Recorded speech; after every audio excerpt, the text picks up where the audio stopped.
ಶ್ರೀಪತಿ ವಾಣೀಪತಿ ಸುರಪತಿ ದಿನಪತಿ ತಾರಾಪತಿ ಮೊದಲಾದ ಸಮಸ್ತಾನತನೆನಿಸುವ ಶ್ರೀಪಾದದ್ವಯನು ಅಕ್ಷಯನು ಅದ್ವಯನು ಅನುಪಮನು ಅತಿಶಯ ರೂಪನು ಶಿವನು ಕೋಪಾಟೋಪದೆ ದಕ್ಷಾಧ್ವರ ವಿಧ್ವಂಸಾಳಪದೆ ವೀರೇಶನನುದ್ಭವಿಸಿದ ಗುರು ಪಂಪಾಪುರದರಸು ವಿರೂಪಾಕ್ಷಂ ಪೂರ್ತೆ ಮಹಿಗೆ ಇಷ್ಟಾರ್ಥದ ಭಕ್ತಿಯನು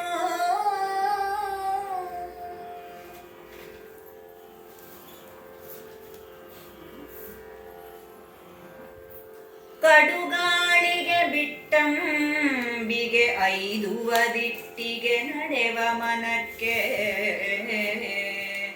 ಇಮ್ಮಡಿ ಮೂವಡಿ ನಾಲ್ವಡಿ ಐವಡಿ ಜವದೊಳು ಬಲದೊಳು ಬೀದಿಯ ಸರಿಸದೊಳ್ ಅನುಪಮನ್ ಅಚಳಂ ಬಳಿಕೆಯೊಳು ತೊಡೆ ಮಡಕಿಸಿ ಕಂಬಿಯ ಸರಸನ್ನೆಗಳಾಟದ ತೊಡಗಂ ಹೊದ್ದದೆ ಐದೇರಿದರನುವಾಯ್ತನೆ ಪಡಕಿದ ತುರಗಂಗಳು ನೆರೆದವು ನಿಂದವೋ ಧರೆ ಬೆಸಲಾಯಿತನೆ ಬಲದೊಳು ತುರಗಂಗಳು ನೆರೆದವು ನಿಂದವು. ಎಲ್ರಿಗೂ ನಮಸ್ಕಾರ. ವೀರೇಶ ಚರಿತೆಯ 2ನೇ ಸಂಧಿಯ 3ನೇ ಭಾಗಕ್ಕೆ ನಾವು ಪ್ರವೇಶ ಮಾಡ್ತಾ ಇದ್ದೀವಿ.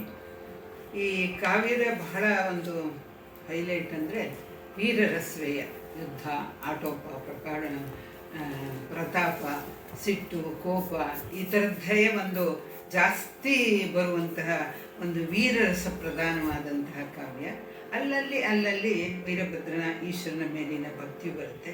ಪ್ರಮುಖವಾಗಿ ಯಾರೇ ಆದರೂ ಯಾವುದೇ ಸ್ಥಾನಮಾನದಲ್ಲಿದ್ದರೂ ಸಹಿತ ಅಹಂಕಾರ ಮತ್ತರಾದವರನ್ನ ಭಗವಂತನು ಒಂದಲ್ಲ ಒಂದು ರೀತಿಯಲ್ಲಿ ಅವರ ಅಹಂಕಾರವನ್ನು ಕಿತ್ತೊಗಿತಾನೆ. ಆಮೇಲೆ ಯಾಕೆಂದರೆ ಮನುಷ್ಯರೆಲ್ಲರಿಗೂ ಒಂದು ವಿನಯ ಇರಬೇಕು. ಆ ವಿನಯವಿದ್ದಷ್ಟು ಅದು ಮನುಷ್ಯನನ್ನು ಮೇಲೆತ್ತುತ್ತೆ. ಆದರೆ ಈ ಅಹಂಕಾರ ಅಂತನ್ನೋದು ಯಾರನ್ನೂ ಬಿಟ್ಟಿಲ್ಲ. ಧರ್ಮರಾಯನಿಗೆ ಸಹಿತ ಒಂದು ಸತಿ ಅಹಂಕಾರ ಬಂದಂತೆ. ಅವನನ್ನು ಅಜಾತ ಶತ್ರು ಅಂತ ಹೇಳ್ತಾರೆ. ಅವನ ಬಗ್ಗೆ ಹೇಳ್ತಾರೆ, ಧರ್ಮರಾಯನಿಗೆ ಪ್ರಪಂಚದಲ್ಲಿ ಕೆಟ್ಟವರು ಯಾರೂ ಕಾಣಲಿಲ್ಲ, ದುರ್ಯೋಧನನಿಗೆ ಪ್ರಪಂಚದಲ್ಲಿ ಯಾರೂ ಒಳ್ಳೆಯವರು ಕಾಣಲಿಲ್ಲ ಅಂತ. ಅವರವ್ರ ಯದ್ಭಾವಂ ತದ್ಭವತಿ. ನನ್ನ ಮನಸ್ಸು ಪರಿಶುದ್ಧವಾಗಿದ್ದರೆ ಕೆಟ್ಟದ್ರಲ್ಲೂ ನಾವು ಒಳ್ಳೆಯದನ್ನು ಹುಡುಕ್ತೀವಿ. ನನ್ನ ಮನಸ್ಸು ಕೊಳಕಾಗಿದ್ದರೆ ಒಂಥರ ಹಳದಿಯ ಕನ್ನಡಕವನ್ನು ಹಾಕೊಂಡೆ, ಕಾಮಾಲೆ ಅದವನಿಗೆ ಲೋಕವೆಲ್ಲ ಹಳದಿನೂ ಹಾಗೆ. ಆದರೆ ಅದು ಸ್ವಭಾವ ಬೇರೆ, ಆದರೆ ಅಹಂಕಾರ ಬರೋದು ಬೇರೆ. ಯಾವುದೋ ಒಂದು ಸ್ಥಾನ ಮಾನ ಸಾಧನೆ ಅದು ಇರುವ ಅನ್ನಮದ ಅರ್ಥಮದ ಅಖಿಲ ವೈಭವದ ಮದ ಮುನ್ನ ಪ್ರಾಯದ ಮದವು ರೂಪಮದು ತನ್ನ ಸತ್ವದ ಮದ ಧಾತ್ರಿವಶವಾದ ಮದ ಇನ್ನು ತನಗೆದುರಿಲ್ಲ ಎಂದೆಂಬ ಮದದಿಂದ ಭಿನ್ನಹಕ್ಕೆ ಬಾಯಿಲ್ಲವಯ್ಯ ಅಂತ ಪುರಂದರದಾಸ ಹೇಳ್ತಾರೆ. ಎಷ್ಟು ಅಷ್ಟಮದಗಳು ಅಂತ ಹೇಳ್ತಾರೆ. ಅನ್ನಮದ ಅರ್ಥಮದ ವೈಭವದ ಮದ ರೂಪಮದ ಪ್ರಾಯಮದ ಹೀಗೆ ಉಂಟು. ಅದರಲ್ಲಿ ಯಾವುದರಿಂದ ಬೇಕಾದ್ರೆ ಅನ್ನಮದ ಅಂದರೆ ತನಗೆ ಬೇಕಾದಂಗೆ ಊಟ ಉಳಿದವನಿಗೆ, ಅರ್ಥಮದ ಅಂದರೆ ಐಶ್ವರ್ಯ, ಅಖಿಲ ವೈಭವದ ಮದ ಏನು ವೈಭವದಿಂದ ರಾಜ ಮಹಾರಾಜರುಗಳು ಮುನ್ನ ಪ್ರಾಯದ ಮದ ಇದದ್ದು ಕೇಳಬೇಕು. ಯೌವನ ಮೈಯಲ್ಲಿ ತುಂಬಿ ತುಳುಕ್ತಾ ಇರುವಾಗ ಅದು ಏನು ಬೇಕಾದರೂ ಪೆಟ್ಟಮ್ ಕಿತ್ತಿಟ್ಟಮ್ ಅಂತ ಹೇಳ್ತಾರಲ್ಲ, ಕಲ್ಲನ್ನು ಪುಡಿ ಮಾಡುವಂಥದ್ದು, ಆಮೇಲೆ ಮರಳಿನಿಂದ ಎಣ್ಣೆ ತೆಗೆಯುವಂಥ ಸಾಹಸ ಇರುತ್ತೆ ಅಂತ ಹೇಳ್ತಾರೆ. ಯೌವನದಲ್ಲಿ ಹಾಗೇನೆ. ಆಮೇಲೆ ಇನ್ನೂ ಒಂದು ಭ್ರಮೆ ನಮ್ಮಲ್ಲಿ ಏನಿರುತ್ತೆ ಅಂದರೆ, ನಾವೇನಾದರೂ ಒಂದು ಆದರ್ಶದ ವಾತಾವರಣದಲ್ಲಿ ತಂದೆ ತಾಯಿಗಳಿಂದ ಬೆಳ್ಕೊಂಡು ಬಂದಿದ್ದರೆ ಪ್ರಪಂಚವನ್ನೆಲ್ಲ ನಾನು ಬದಲಾಯಿಸ್ಬಿಡ್ತೀನಿ ನನ್ನ ಆದರ್ಶದಿಂದ ಅನ್ನುವಂಥದ್ದೆಲ್ಲ ಇರುತ್ತೆ. ಆದರೆ ಪ್ರಾಯ ಸಂದ ಹಾಗೆ ನಮಗೆ ನಾವು ಏನೂ ಮಾಡೋಕ್ಕೆ ಸಾಧ್ಯ ಇಲ್ಲ. ನಮ್ಮಲ್ಲಿನ ಒಂದು ಕೆಟ್ಟ ಗುಣವನ್ನೇ ನಾವು ಬದಲಾಯಿಸಿಕೊಳ್ಳೋಕ್ಕೆ ಸಾಧ್ಯವಿಲ್ಲ ಅಂತನ್ನುವಾಗ ಪ್ರಪಂಚವನ್ನು ನಾವು ಏನು ತಿದ್ದುತ್ತಾ ಇದ್ದೇವೆ. ಹೀಗೆ ಇಂಥ ಮದಗಳಲ್ಲಿ ಕೆಲವು ಮದಗಳಾದರೂ ಕೆಲವು ಸಂದರ್ಭಗಳಾದರೂ ಕೆಲವು ಇರುತ್ತೆ. ಆದರೆ ಮದರಹಿತರಾದವರು ಹುಟ್ಟಿನಿಂದ ಸಾಯುವವರೆಗೂ ಯಾರೂ ಇಲ್ಲ ಅನ್ನೋದೇ ಅದರಲ್ಲಿ ಬಹಳವಾಗಿ. ಅದರಲ್ಲಿ ಆಂಜನೇಯನೊಬ್ಬನಿಗೆ ಎಂದೂ ಮದ ರಹಿತ ಅಂತ ಹೇಳ್ತಾರೆ. ಅದರ ಗರುಡನಿಗೂ ಬಂತು, ಅರ್ಜುನಂಗೂ ಅಂತ ಹೇಳ್ತಾ ಇದ್ದೆ. ಅರ್ಜುನಂಗೂ ನಾನೇ ಸಮಸ್ತಿದ್ದ ಸಾಕ್ಷಾತ್ ಕೃಷ್ಣನಿಂದ ಗೀತೆಯನ್ನು ಕೇಳಿದಂಥವನಿಗೆ ಕಡೆಯಲ್ಲಿ ಅವನಿಗೆ ಎಲ್ಲ ಮರವು ಉಂಟಾಗಿ ಯುದ್ಧವನ್ನು ಗೆದ್ದವನು ನಾನೇಯ ನನ್ನ ಸಾಮರ್ಥ್ಯದಿಂದ ಅಂಥೇಳಿ ಕೃಷ್ಣನಿಗೆ, ನೀನು ರಥವನ್ನು ಸಾರಥಿ ಅಲ್ವಾ, ನೀನು ರಥವನ್ನು ನೀನು ಕುದುರೆಯಿಂದ ಕೆಳಗಿಳಿದು ರಥದ ಕುದುರೆಗಳ ಜೀನನ್ನು ನೀನು ಹಿಡ್ಕೊ, ಆಮೇಲೆ ನಾನು ಇಳಿಸ್ತೀನಿ ಅಂತ ಹೇಳಿದ್ದೆ. ಆವಾಗ ನೀನು ಮೊದಲಿಳಿಂದ, ಇಲ್ಲ ನೀನು ಸಾರಥಿ, ನೀನು ಇಳಿಬೇಕು ಅಂತ ಹೇಳ್ತಾನೆ ಅರ್ಜುನ. ಆಗ ಇವನಿಗೆ ಸಿಟ್ಟು ಬರುತ್ತೆ. ಅವನು ಅರ್ಜುನನನ್ನು ರಥದಿಂದ ಕೆಳಗೆ ಎಳೆದು ಹಾಕ್ತಾನೆ. ಎಳೆದು ಹಾಕ್ಬಿಟ್ಟು ಆಮೇಲೆ ತಾನು ಇಳಿತಾನೆ. ಕೃಷ್ಣ ರಥದಿಂದ ಇಳಿದು ಸ್ವಲ್ಪ ದೂರ ಬಂದ ತಕ್ಷಣ ಭಗ್ಗಂತ ಬೆಂಕಿ ಹತ್ತಿ ಕಣ್ಣೆವೆ ಮಿಟುಕಿಸುವುದರೊಳಗೆ ಸುಟ್ಟು ಬೂದಿ ಆಗುತ್ತೆ. ಅರ್ಜುನನಿಗೆ ದಿಗ್ಭ್ರಾಂತಿ, ಭಯ. ಇದೇನಿದು ಕೃಷ್ಣ ಅಂತಂದ್ರೆ, ಏನು ತಿಳ್ಕೊಂಡ್ಬಿಟ್ಟಿದೀಯ ನೀನು? ನಿನಗೆ ಯುದ್ಧವನ್ನು ಗೆದ್ದವನು ನೀನು ಅಂದ್ಕೊಂಡೆ. ಇಡೀ ಗೀತೆಯನ್ನು ನಿನಗೆ ಉಪದೇಶ ಮಾಡಿದ ಕಡೆಯಲ್ಲೇ ಹೇಳ್ತಾನೆ ಕೃಷ್ಣ, ಇವರೆಲ್ಲ ಮೊದಲೇ ಸತ್ತು ಹೋಗಿದ್ದಾರೆ, ಕಾಲನ ಪ್ರವಾಹದಲ್ಲಿ ಇವರು ಮೃತ್ಯು ಆಗೋಗಿದೆ, ನೀನು ನಿಮಿತ್ತ ಮಾತ್ರ. ನೀನೇನು ಹೊಡಿತೀಯ, ಸತ್ತಿರೋರನ್ನು ಸಾಯಿಸ್ತಿದ್ದೀಯ ಅಷ್ಟೇ, ನಿನ್ನ ಕಾರಣವಾಗಿ ನಡೆಯುತ್ತೆ. ಆದರೆ ಇವರೆಲ್ಲ ಯಾವಾಗಲೂ ಹೋಗ್ದಂತ ತಾನು ವಿಶ್ವರೂಪವನ್ನು ತೋರಿಸ್ತಾರೆ. ಅವರಾಗಲೇ ಕಾಲ ಸ್ವರೂಪಿಯಾದಂಥ ವಿಷ್ಣುವಿನ ಬಾಯಲ್ಲಿ ಅವರೆಲ್ಲ ಹೋಗ್ತಾ ಇದ್ದಾರೆ ಆಗ್ಲೇನೆಯ. ಅಂದ್ರೇನು, ಅವರ ಮೃತ್ಯುವಾಗಿದೆ, ಕೇವಲ ಅವರಿದೆ, ಇದು ಒಂದು ಲೀಲೆ ಅಷ್ಟೇನೆಯ ಅಂತ. ಆಗ ಅವನು ಯಾಕೆ ಹೀಗಾಯಿತು ಅಂದರೆ, ಈ ರಥಕ್ಕೆ ನೀನು ನಿನ್ನ ಮೇಲೆ ಪ್ರಯೋಗಿಸುವುದಕ್ಕೆ ಅಧಿರಥ ಮಹಾರಥರಾದಂಥ ದ್ರೋಣ, ಭೀಷ್ಮ, ಕರ್ಣ, ಅಶ್ವತ್ಥಾಮ, ಕೃಪ ಇವ್ರುಗಳೆಲ್ಲ ಮತ್ತೊಬ್ಬರೆಲ್ಲ ಬೇಕಾದಷ್ಟು ಬಾಣಗಳನ್ನು ಬಿಟ್ಟಿದ್ದಾರೆ. ಆದರೆ ನನ್ನ ಸ್ಪರ್ಶ ಇದರದ್ದು, ನನ್ನ ಒಂದು ಸಾನ್ನಿಧ್ಯ ಇರುವ ಕಾರಣದಿಂದಾಗಿ ಇದು ಎಲ್ಲ ಮಹಾಸ್ತ್ರಗಳು ನಿಷ್ಕ್ರಿಯವಾಗಿವೆ, ಅವಕ್ಕೆ ಏನು ಶಕ್ತಿ ಇಲ್ಲ. ಆದರೆ ಯಾವಾಗ ನಾನು ಅಲ್ಲಿಂದ ಹೊರಗಡೆ ಬಂದೆ ಆಗೇನಾಯಿತು, ಅವು ತಮ್ಮ ಇದನ್ನು ತೋರಿಸಿದ್ದು. ಹಾಗಾದರೆ ಯಾವಾಗಲೂ ಕೃಷ್ಣ ರಥದಲ್ಲೇ ಕೂತಿದ್ದ ಅಂತ ಹೇಳಿದರೆ ಅಲ್ಲ. ಈ ಪ್ರಶ್ನೆ ಬರ್ಬೋದು, ನನಗೆ ತಕ್ಷಣ ಬಂತು. ಆದರೆ ಅವನ ಸಂಕಲ್ಪದಿಂದಲೂ ಅದು ಹೊತ್ತಿ ಉರಿಯದೆ ಉಳಿಯಿತು. ಕೃಷ್ಣನ ಯುದ್ಧ ಮುಗಿಯುವ ತನಕ, ಸಂಪೂರ್ಣ ದುಷ್ಟರ ನಾಶವಾಗಿ ಧರ್ಮಕ್ಕೆ ಜಯವಾಗುವ ತನಕ ಈ ರಥಕ್ಕೆ ಎಂಥೆಂಥ ಅಸ್ತ್ರ ಮಹಾಸ್ತ್ರಗಳು ಯಾವುದು ಇದನ್ನು ಏನೂ ನಾಶ ಮಾಡಲಿ, ಇದರೊಳಗೆ ಕೂತಿರುವವರನ್ನು ನಾಶ ಮಾಡದೇ ಎನ್ನುವ ಕಾರಣದಿಂದ ಅರ್ಜುನನಿಗೆ ಏನೂ ಆಗಲಿಲ್ಲ. ಅವನು ಬಿಟ್ಟ ತಕ್ಷಣ, ಅವನ ಸಂಕಲ್ಪವೂ ಅಲ್ಲಿಂದ ಮುಗಿದ ತಕ್ಷಣ ಅದು ಹೊತ್ತು ಶುರುವಾಯಿತು. ಯುಧಿಷ್ಠಿರ ಹೇಳಿದೆ ನಾನು, ಯುಧಿಷ್ಠಿರನಿಗೂ ಒಂದು ಸ್ಥಿತಿ ಅಹಂಕಾರ ಬರುತ್ತೆ. ಏನು ಕಾರಣ ಅಂದರೆ, ಅವನು ರಾಜ ಇದರಿಂದ ಎಲ್ಲ ಅದು ಯಾಗವನ್ನು ಮಾಡಿದ ಮೇಲೆ ಏನು ಜನ ಬರ್ತಾರೆ ಊಟ ಮಾಡ್ತಿದ್ದಾರೆ, ತುಂಬಿ ತುಂಬಿ ತುಂಬಿ ಅವರಿಗೆ ದಾನ ಕೊಡ್ತಾ ಇದ್ದಾರೆ. ಆಗ ಎಷ್ಟು ಎಲ್ಲರೂ ಧರ್ಮರಾಯ ಮಾಡಿದಂಥ ಈ ಯಾಗಕ್ಕೆ ಯಾರೂ ಸಮನಿಲ್ಲ, ಯಾವ ಯಾಗವೂ ಸಮನಿಲ್ಲ, ಎಂಥ ಮಹಾದಾನಿ, ಎಷ್ಟು ಉದಾರಿ, ನಾವೆಲ್ಲ ಉಂಡು ತಿಂದು ದಾನವನ್ನು ಪಡೆದು ತೃಪ್ತರಾಗಿ ಹೋಗ್ತಿದ್ದೀವಿ ಅಂತ ಪ್ರತಿಯೊಬ್ಬರು ಹಾಡಿ ಹಾಡಿ ಹಾಡಿ ಹೊಗಳ್ಕೊಂಡು ಹೋಗ್ತಾ ಇರ್ತಾರೆ.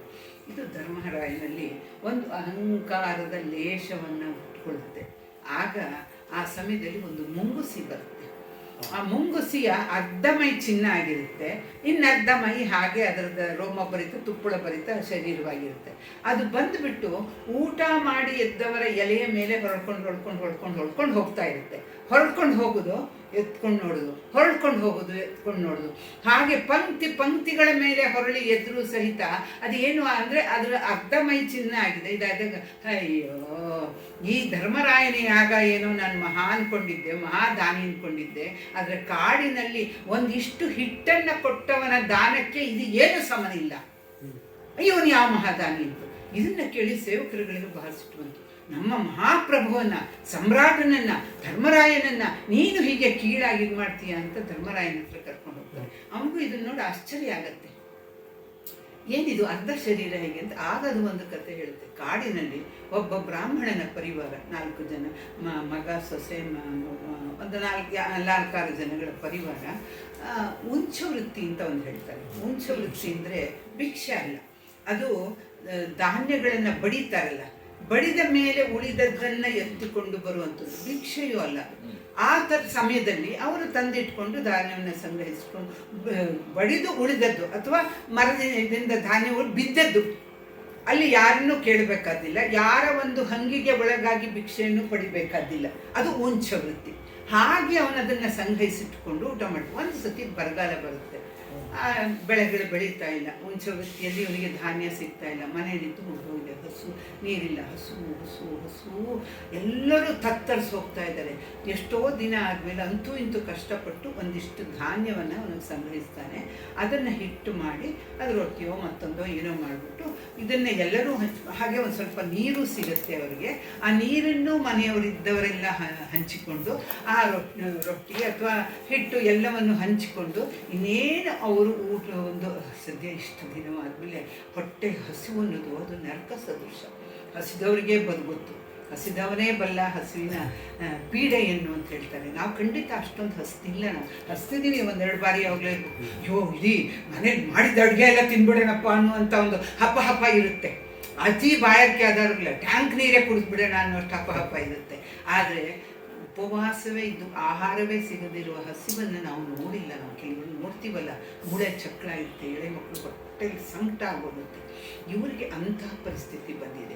ಆಗ ಇವರು ಇನ್ನೇನು ತಾವು ಊಟ ಮಾಡಬೇಕು ಅಂದ್ಕೊಳ್ಳುವಾಗ ಅಯ್ಯೋ ಮುದುಕ ಪ್ರಾಣ ಹೋಗ್ತಾ ಇದೆ, ಅನ್ನ ಕಂಡು ನೀರು ಕಂಡು ಎಷ್ಟೋ ದಿನ ಆಯಿತು, ಈ ಕಾಡಿನ ಬಿಸಿಲು ಬೇರೆ, ಯಾರಾದರೂ ನಮ್ಮೊಂಚೂರು ಏನಾದರೂ ಕೊಟ್ಟು ಪ್ರಾಣ ಉಳಿಸ್ಕೊಳಪ್ಪ, ಉಳಿಸಿಪ್ಪ, ಇಲ್ಲಿದ್ರೆ ಹಾದಿ ಬಿದ್ದು ಹೆಣ ಆಗ್ತಿದ್ದೀನಿ, ವಯಸ್ಸಾಗಿದೆ, ನನಗೆ ತಡ್ಕೊಳ್ಳೋ ಶಕ್ತಿ ಇಲ್ಲ, ಯಾರು ಇಷ್ಟನ್ನ ಕೊಟ್ಟು ಕಾಪಾಡಿ, ಅಯ್ಯೋ ಹಸುವು ಬಾಯಾರಿಕೆ ತಡಿಲಾರೆ ಅಂತ ಒಬ್ಬ.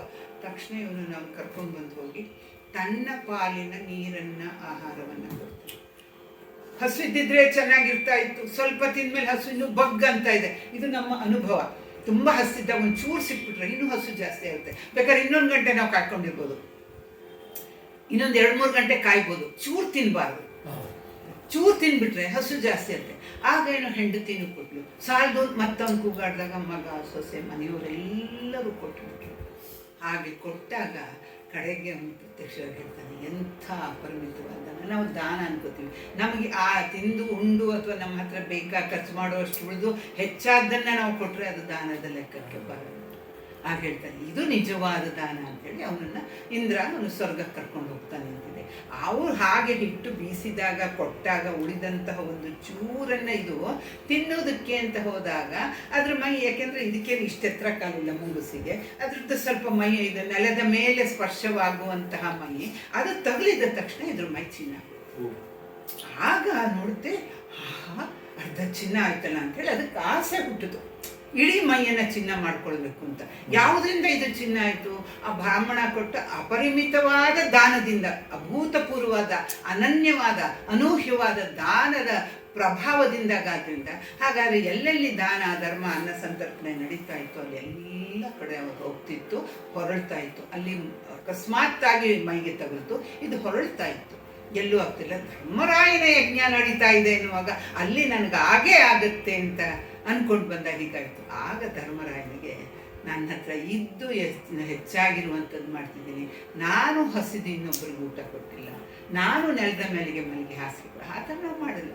ಹಾಗೆ ಅವನ ಮದುವು ಸಹಿತ ಅಲ್ಲಿಂದ ಬಿಡುಗಡೆ ಆಗ್ತದೆ. ಹೀಗೆ ಈ ದಕ್ಷಯಜ್ಞದ ಪ್ರಮುಖ ಉದ್ದೇಶ ಅಂತಂದರೆ, ದಕ್ಷಯಜ್ಞದಲ್ಲಿ ಈ ವೀರಭದ್ರನ ಆವಿರ್ಭಾವದ ಪ್ರಥಮ ಉದ್ದೇಶ ಅಂದರೆ ಕೇವಲ ಒಂದು ಪ್ರಜಾಪತಿಯ ಸ್ಥಾನ. ಆಮೇಲೆ ಅವನಿಗೆ ಪ್ರಜಾಪತಿಗಳಿಗೆಲ್ಲ ರಾಜ ಅನ್ನುವ ರೀತಿಯಲ್ಲಿ ಬ್ರಹ್ಮನಿಂದ ಪಟ್ಟಾಭಿಷೇಕ ಆಗುತ್ತಂತೆ. ಅದರಿಂದ ಇನ್ನಷ್ಟು ಮದ ಬಂತು ಅಂತ ಶಿವಪುರಾಣದಲ್ಲಿ ಹೇಳ್ತಾರೆ. ಅದರಿಂದ ಇನ್ನಷ್ಟು ಮದ ಬಂತು. ಅದೆಷ್ಟೋ ಜನ ಪ್ರಜಾಪತಿಗಳು, ಅದರಲ್ಲಿ ಇವನು ಒಬ್ಬ. ಆದರೆ ಈಗ ಇವನಿಗೇನಾಯಿತು, ಪ್ರಜಾಪತಿಗಳ ಒಂದು ಅರಸನಾಗಿ ಅವನಿಗೆ ಪಟ್ಟಾಭಿಷೇಕ ಆದಾಗ ಅವ್ರಿಗಿಂತ ಒಂದು ಮೇಲೆ ಹೋದಾಗ ನನ್ನ ಸಮಯ ಆಗಿದ್ದಾರೆ, ಆ ಅಹಂಕಾರ ಪ್ರೇರಿತವಾಗಿಯೇ ಅವನು ಶಿವನನ್ನು ಆ ಮಟ್ಟಿಗೆ ಏನೋ ಅದಕ್ಕೆ ಹೇಳ್ತಾಳೆ, ನೀನು ದೇಹವನ್ನೇ ನೀನು ಅಂದ್ಕೊಂಡಿದೀಯಾ, ಈ ದೇಹಕ್ಕೆ ಗೌರವ ಕೊಡಲಿಲ್ಲ ಅಂತ ನಿನಗೆ ಅಪಮಾನವಾಗಿದೆ, ನೀನು ಇಷ್ಟೊಂದು ಅಹಂಕಾರ ಪಡ್ತಿದೀಯಾ. ದೇಹ ನೀನಲ್ಲ ಅನ್ನೋ ಭಾವನೆ ನಿನಗಿದ್ರೆ ಈ ದೇಹಕ್ಕೆ ಮಜ್ರ ಏನು, ಸ್ನಾನ ಏನು, ನಮಸ್ಕಾರ ಏನು, ತಿರಸ್ಕಾರ ಏನು ನಿನಗೆ ಆಗ್ತಾ ಇರಲಿಲ್ಲ ಅಂತ ಹೇಳ್ತಾರೆ. ಹಾಗೆ ಮುಖ್ಯ ಉದ್ದೇಶ ದಕ್ಷಯಜ್ಞದ ನಾಶ ಯಾಕೆಂದರೆ ಅಹಂಕಾರ ಮತ್ತನಾದ ದಕ್ಷಿಣ ಒಂದು ಅಹಂಕಾರವನ್ನು ಮದವನ್ನು ಮುರಿಯುವುದು ಈ ಯಜ್ಞವನ್ನು ನಾಶ ಮಾಡುವ ಮೂಲಕ ಅಂತ ಹೇಳಿ, ಹಾಗೆ ಅದರಿಂದ ಅವನು ಕಣ್ಣಿನಿಂದ ಅವನು ಯಾವುದು ವೀರಭದ್ರನನ್ನ ಸೃಷ್ಟಿಸ್ತಾನೆ ಅಂತಿದೆ. ಇದರಲ್ಲಿ ಯಾವುದು ಭಾಗವತದಲ್ಲಿ ಮತ್ತು ಶಿವಪುರಾಣ ಇದರಲ್ಲಿ ಸ್ವಲ್ಪ ಕಣ್ಣಿನಿಂದ ಹುಟ್ಟು ಅಂತಿದೆ. ಆದರೆ ತುಂಬ ಕಡೆ ನಾವು ಓದಿರೋ ಪ್ರಕಾರ ಆ ಸತಿಯ ದೇಹತ್ಯಾಗದ ತಕ್ಷಣ ನಿಮಗೆ ಅಪಾರವಾದ ಕೋಪ ಬಂದು ತನ್ನ ಜಟೆಯನ್ನು ಅಪ್ಪಳಿಸ್ತಾನೆ, ಕಿತ್ತು ಅಪ್ಪಳಿಸ್ತಾನೆ ಅಂತ ಒಂದು ಕಡೆ ಇದೆ. ಇದೊಂದು ಜಟೆಯನ್ನೇ ಹೀಗೆ ಅಪ್ಪಳಿಸ್ತಾನೆ ಅಂತಿದೆ. ಆಗ ಉದ್ಭವಿಸಿದ್ದು ವೀರಭದ್ರ. ಹೀಗೆ ಬೇರೆ ಬೇರೆ ತರಹ ಪಾಠಗಳು ಬೇರೆ ಬೇರೆ ಕಡೆಗಳಲ್ಲಿದೆ. ಅದರಿಂದ ಅವೆಲ್ಲವನ್ನು ತಿಳಿದ್ರೆ ಯಾವುದು ಸತ್ಯ ಯಾವುದು ಬಿಡೋದು ನಾವು ಒಪ್ಪುದು. ಒಟ್ಟಿನಲ್ಲೇನು ಶಿವನ ಕೋಪದ ಕಾರಣವಾಗಿ ವೀರಭದ್ರನ ಉದಯವಾಯಿತು.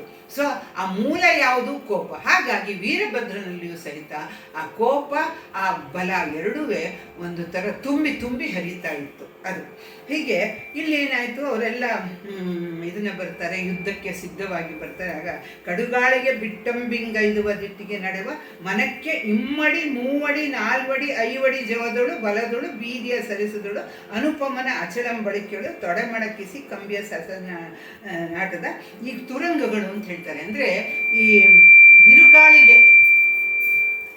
ಬಿರುಗಾಳಿ ಬೀಸುವಂತಹ ಸಂದರ್ಭದಲ್ಲಿ ನಮ್ಮ ಕಣ್ಣಿಗೆ ಏನೇನು ಕಾಣ್ತದೆ, ದಿಟ್ಟಿಗೆ ನಡೆಯುವ ಮನಕ್ಕೆ ಇಮ್ಮಡಿ. ಆಮೇಲೆ ನೋಡಿ, ಈಗ ಗಾಳಿ ವೇಗವಾದ್ದು ವಾಯು ವೇಗ ಅಂತ ಹೇಳ್ತಾರೆ, ಹೌದಾ? ಗಾಳಿಗಿಂತ ವೇಗವಾದ್ದು ಯಾವುದು?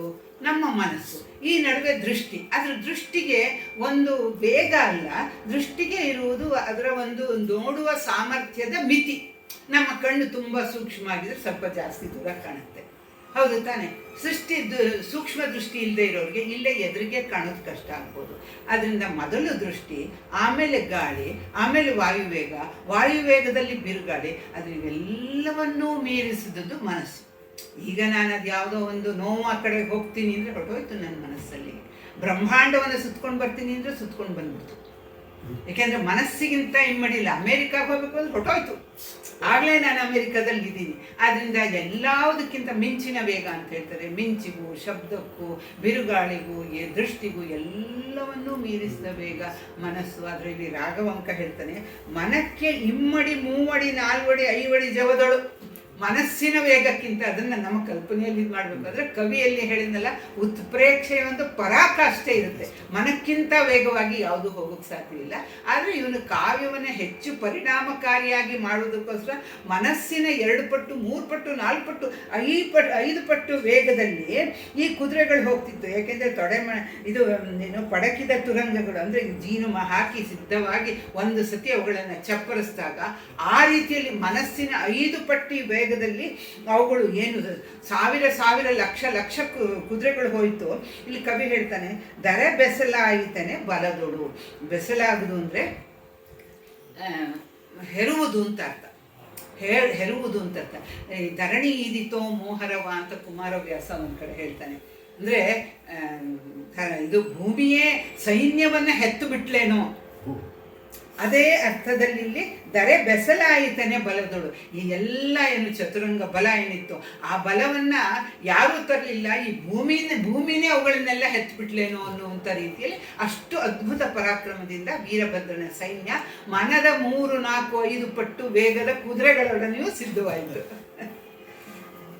ತೀವಿದ ಶಸ್ತ್ರಾಸ್ತ್ರದ ದೊಣೆಗಳ ಹಳವಿಗೆಗಳ ಧೂವಾಳಿಪ ತುರಗದ ಪಕ್ಕರಿಕೆಯ ಸೂತರ ಜೀವದ ಜತನದ ವಜ್ರಾಂಗಿಯ ಜೀತ್ಕೃತಿ ಎಂಡಸೆ ಬಸವಳಿಯೇ ಭಾವಜಹರ ಸಮರದೊಳಿದಿರಾದೊಡೆ ಜಯಿಸುವ ದೇವ ಬಲಕ್ಕೆ ತವೆ ನಾಯಕರೆನಿಸಿ ಧನುರ್ವಿದ್ಯಾವಾರಿಧಿಗಳೆನಿಪ ಅತಿರಥ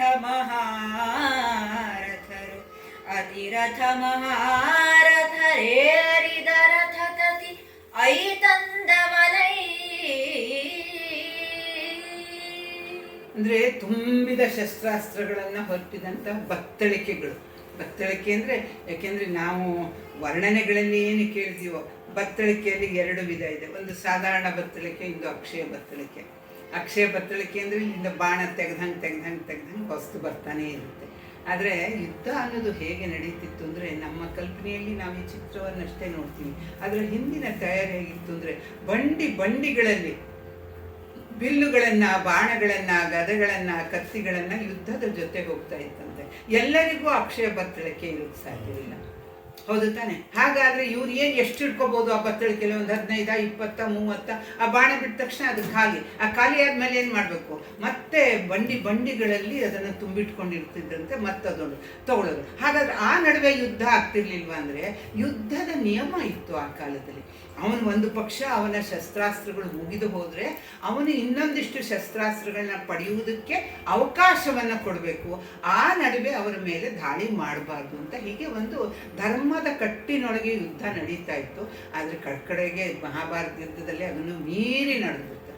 ರಾತ್ರಿ ಯುದ್ಧ ಮಾಡಬಾರ್ದು, ಆಮೇಲೆ ಒಬ್ಬನ ಮೇಲೆ ಎಲ್ಲರೂ ಏರು ಹೋಗಬಾರ್ದು, ಅವನು ಶಸ್ತ್ರಹೀನನಾದಾಗ ಅವನಿಗೆ ಇದು ಮಾಡಬಾರ್ದು. ಎಲ್ಲವನ್ನು ಮೀರಿ ಅಭಿಮನ್ಯುವನ್ನು ಕೊಲ್ತಾರೆ. ಒಬ್ಬಂಟಿ ಏಕಾಂಗಿ ಒಂದು ಕೈ ಬಿಲ್ಲನ್ನು, ಅದು ಹಿಂದಿನಿಂದ ಬಂದು ಕರ್ಣ ಮುರಿತಾನೆ. ಕಡೆಗೆ ಅದು ಹೇಳಿದ್ರೆ all is well in war and love ಅಂತ ಒಂದು ಹೇಳ್ತಾರಲ್ಲ, ಅದನ್ನು ಮಹಾಭಾರತದ ಯುದ್ಧದಲ್ಲಿ ಧರ್ಮಮಯವಾಗೇ ನಡೀತಿದ್ದಂತಹ ಯುದ್ಧದಲ್ಲೂ ಅದು ನಡೆದು ಹೋಗ್ಬಿಡುತ್ತೆ. ಅದು ಕಟ್ಟ ಕಡೆಗೇನು ಇಬ್ಬಣಗಳಿಗೂ ಗೆಲ್ಲಬೇಕು. ಗೆಲ್ಲುವುದು ಹೇಗೆ? ಅದಕ್ಕೆ means are not important, only the end is important.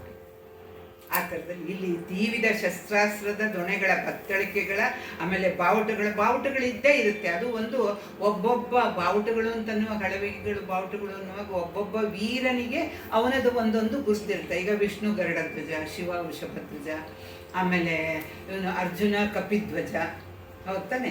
ಆಮೇಲೆ ಬಲರಾಮ ತಾಳಧ್ವಜ ಅಂತ ಹೇಳ್ತಾರೆ. ತಾಳ ಅಂತಂದ್ರೆ ಈ ಥರ ತಾಳಗಳು. ಆಮೇಲೆ ಇವನಿಗೂ ತಾಳಧ್ವಜ ಅಂತ ಹೇಳ್ತಾರೆ, ತಾಳೆಯ ಮರದ ಗುರುತು. ಆಮೇಲೆ ಕೋವಿದಾರ ಧ್ವಜ ಯಾರ್ದು? ರಾಮ ಅವರದ್ದು. ಹೀಗೆ ಅವರು ಆ ಧ್ವಜದ ಮೇಲಿನ ಗುರುತನ್ನು ನೋಡಿದಾಗ ಇಲ್ಲಿ ಇಂಥವರಿದ್ದಾನೆ ಅಂತ ಅದು ಪತ್ತೆ ಮಾಡೋದಕ್ಕೂ ಆ ಕಾಲದಲ್ಲಿ ಇರ್ತಿತ್ತು. ಹಾಗೆ ಇಲ್ಲಿ ಬೇಕಾದಷ್ಟು ಜನ ಇದ್ದರೆ ಇದರೊಳಗೆ ಹಳವಿಗೆಗಳ, ಬಾವುಟಗಳ, ಆಮೇಲೆ ತುರಗದ ಪಕ್ಕರಿಕೆಯ ಕುದುರೆಯ ಮೇಲೆ ಒಂದು ಇದನ್ನು ಹಾಕಿರ್ತಾರೆ. ಯಾಕೆಂದರೆ ಪ್ರಾಣಿಗಳಿಗೂ ಸಹಿತ ಆ ಸಂದರ್ಭದಲ್ಲಿ ಅಪಾಯವಾಗಬಾರ್ದು ಅಂತೇಳಿ ಅವುಗಳ ಒಂದು ಸೂಕ್ಷ್ಮ ಭಾಗಗಳನ್ನು ರಕ್ಷಿಸುವಂತಹ ಈಗ ಹಣೆಗೆ ಇದನ್ನು ಹಾಕಿರ್ತಾರೆ.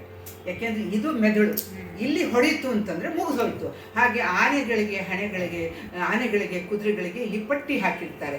ಆಮೇಲೆ ಇದು ಬೆನ್ನಿನ ಮೇಲೆ ಕವಚ ಹಾಕಿರ್ತಾರೆ, ಎದೆಗೆ ಏಟು ಬೀಳ್ದಿರಲಿ ಅಂತ. ಹೀಗೆ ಪಕ್ಕರಿಕೆಯ ಸೂತ್ರ ಜೀವದ ಜೊತೆ ವಜ್ರಾಂಗಿಗಳು ಅಂದರೆ ಬಲವಾದ ಒಂದು ದೇಹ ಉಳ್ಳವಂಥವರು. ಅವರೆಲ್ಲ ವೀರಭದ್ರ ಎಷ್ಟು ಬಲವಂತನೋ, ಎಂತಹ ದೇಹದಾರ್ಢ್ಯ, ಒಂದು ಅಪರಿಮಿತವಾದ, ಅನೂಹ್ಯವಾದ, ಅನನ್ಯವಾದ, ಅನುಪಮವಾದ ಒಂದು ದೇಹ ಬಲವಿತ್ತು. ಅವನ ಸೃಷ್ಟಿ ಮಾಡಿದಂತಹ ಆ ಇವ್ರುಗಳಿಗೂ ಅಷ್ಟೇ ಹೆಚ್ಚು ಕಡಿಮೆ ದೇಹದಾರ್ಢ್ಯ ಬಲ ಇತ್ತು. ಆಮೇಲೆ ಇವರು ಬಂದಾಗ ಎಂಟೆಸೆಗೆ ಬಸವಳಿ ಇವರು ಯುದ್ಧದಿಂದ ಸಾಕಷ್ಟು ಸುಸ್ತಾದಾಗ ಭಾವಜಹರ ಅಂದರೆ ಮನ್ಮಥನ ಹರ ಅಂತಂದರೆ ಈಶ್ವರ. ಸಮರದೊಳು ಇದಿರಾದೊಡೆ ಅಕಸ್ಮಾತ್ ಈಶ್ವರನ ಪ್ರತಿನಿಧಿಯಾದಂಥ ಅವನ ಸ್ವರೂಪವಾಗಿ ಬರಲಿ, ಅವನು ಇದಿರಾದೊಡೆ ಜಯಿಸುವ ದೇವಬಲಕ್ಕೆ ತವೆ ನಾಯಕರೆನಿಸಿ ಧನುರ್ವಿದ್ಯಾ ವಾರಧಿಗಳಿರುವ ಅತಿರಥ ಮಹಾರಥರು ಏರಿದರು. ಇವರನ್ನ ಮಹಾದೇವನಿಂದ ಸೃಷ್ಟಿಯಾಗಿ ಅಥವಾ ಅವನಿಂದ ಕಳಿಸಲ್ಪಟ್ಟ ಈ ಇವರುಗಳನ್ನು ಒಂದು ಯಶಸ್ವಿಯಾಗಿ ಒಂದು ಸರಿಯಾದ ರೀತಿಯಲ್ಲಿ ಅವರನ್ನು ಎದುರಿಸಬೇಕು ಅಂಥೇಳಿ ಧನುರ್ವಿದ್ಯಾ ವಾರಧಿಗಳು, ಯಾಕೆ ದಕ್ಷಿಣ ಹತ್ರನೂ ಇತ್ತಲ್ಲ, ಯಾಕೆಂದರೆ ದಕ್ಷಿಣ ಹತ್ತಿರ ಅವನದ್ದೇ ಒಂದು ಸೈನ್ಯ ಇರುತ್ತೆ. ಮೇಲಾಗಿ ಅವನ ನೆರವಿಗೆ ಅಥವಾ ಅವನ ಯಜ್ಞಕ್ಕೆ ಆವಿರ್ಭಾಗವನ್ನು ಸಾಕ್ಷಾತ್ತಾಗಿ ಸ್ವೀಕರಿಸಬೇಕು, ಯಜ್ಞದಲ್ಲಿ ಭಾಗಿಯಾಗಬೇಕು ಅಂತ ಬಂದಿರುವಂಥ ಬೇಕಾದಷ್ಟು ಅಮರರ ಗಣನ ಇದೆ. ಅವರದ್ದೆಲ್ಲರ ಒಂದೊಂದು ಸೈನ್ಯ ಇದೆ. ಹಾಗೆ ಅವರೆಲ್ಲ ಅತಿರಥ ಮಹಾರಥರು ಏರಿದರ ರಥತತಿ ಐತಂದವಲ್ಲಿ. ಹೀಗೂ ಸಿದ್ಧವಾಯಿತು ವೀರಭದ್ರನ ಸೈನ್ಯ, ಇವುಗಳ ಸೈನ್ಯವು ಸಿದ್ಧವಾಯಿತು. ಕಡಿತಲೆ ಕರಗಸ ಕತ್ತಿಯೆ ಕೊಂತಂ ಕಕ್ಕಣೆ ಕಡು ಶಲ್ಲೆಹ ಬಲ್ಲೆಹ ಬಿಲ್ಲಲಗು ವಿಗಂಡಸಿದಡಿ ಬಡಿ ಬಿಟ್ಟೆ ರುಟ್ಟಿನಖಂ ಚಕ್ರ ಪರಶು ಪಿಂಡಿ ಬಳಂ ಪೇರ್ಬಾಳು ಖಡುಗಂ ಸೂಡಿಗೆ ವಜ್ರಾಸನ ಹೊತ್ತೆಳೆ ಬಿರಿಬಡಿಗೆ ಕುಠಾರಂ ಕೈಗಲ್ ಖೇಡಗ ಫಳಕಂ ಬಿಡಿದ ಅಮರರ್ ನೆರೆದುದು ತಮ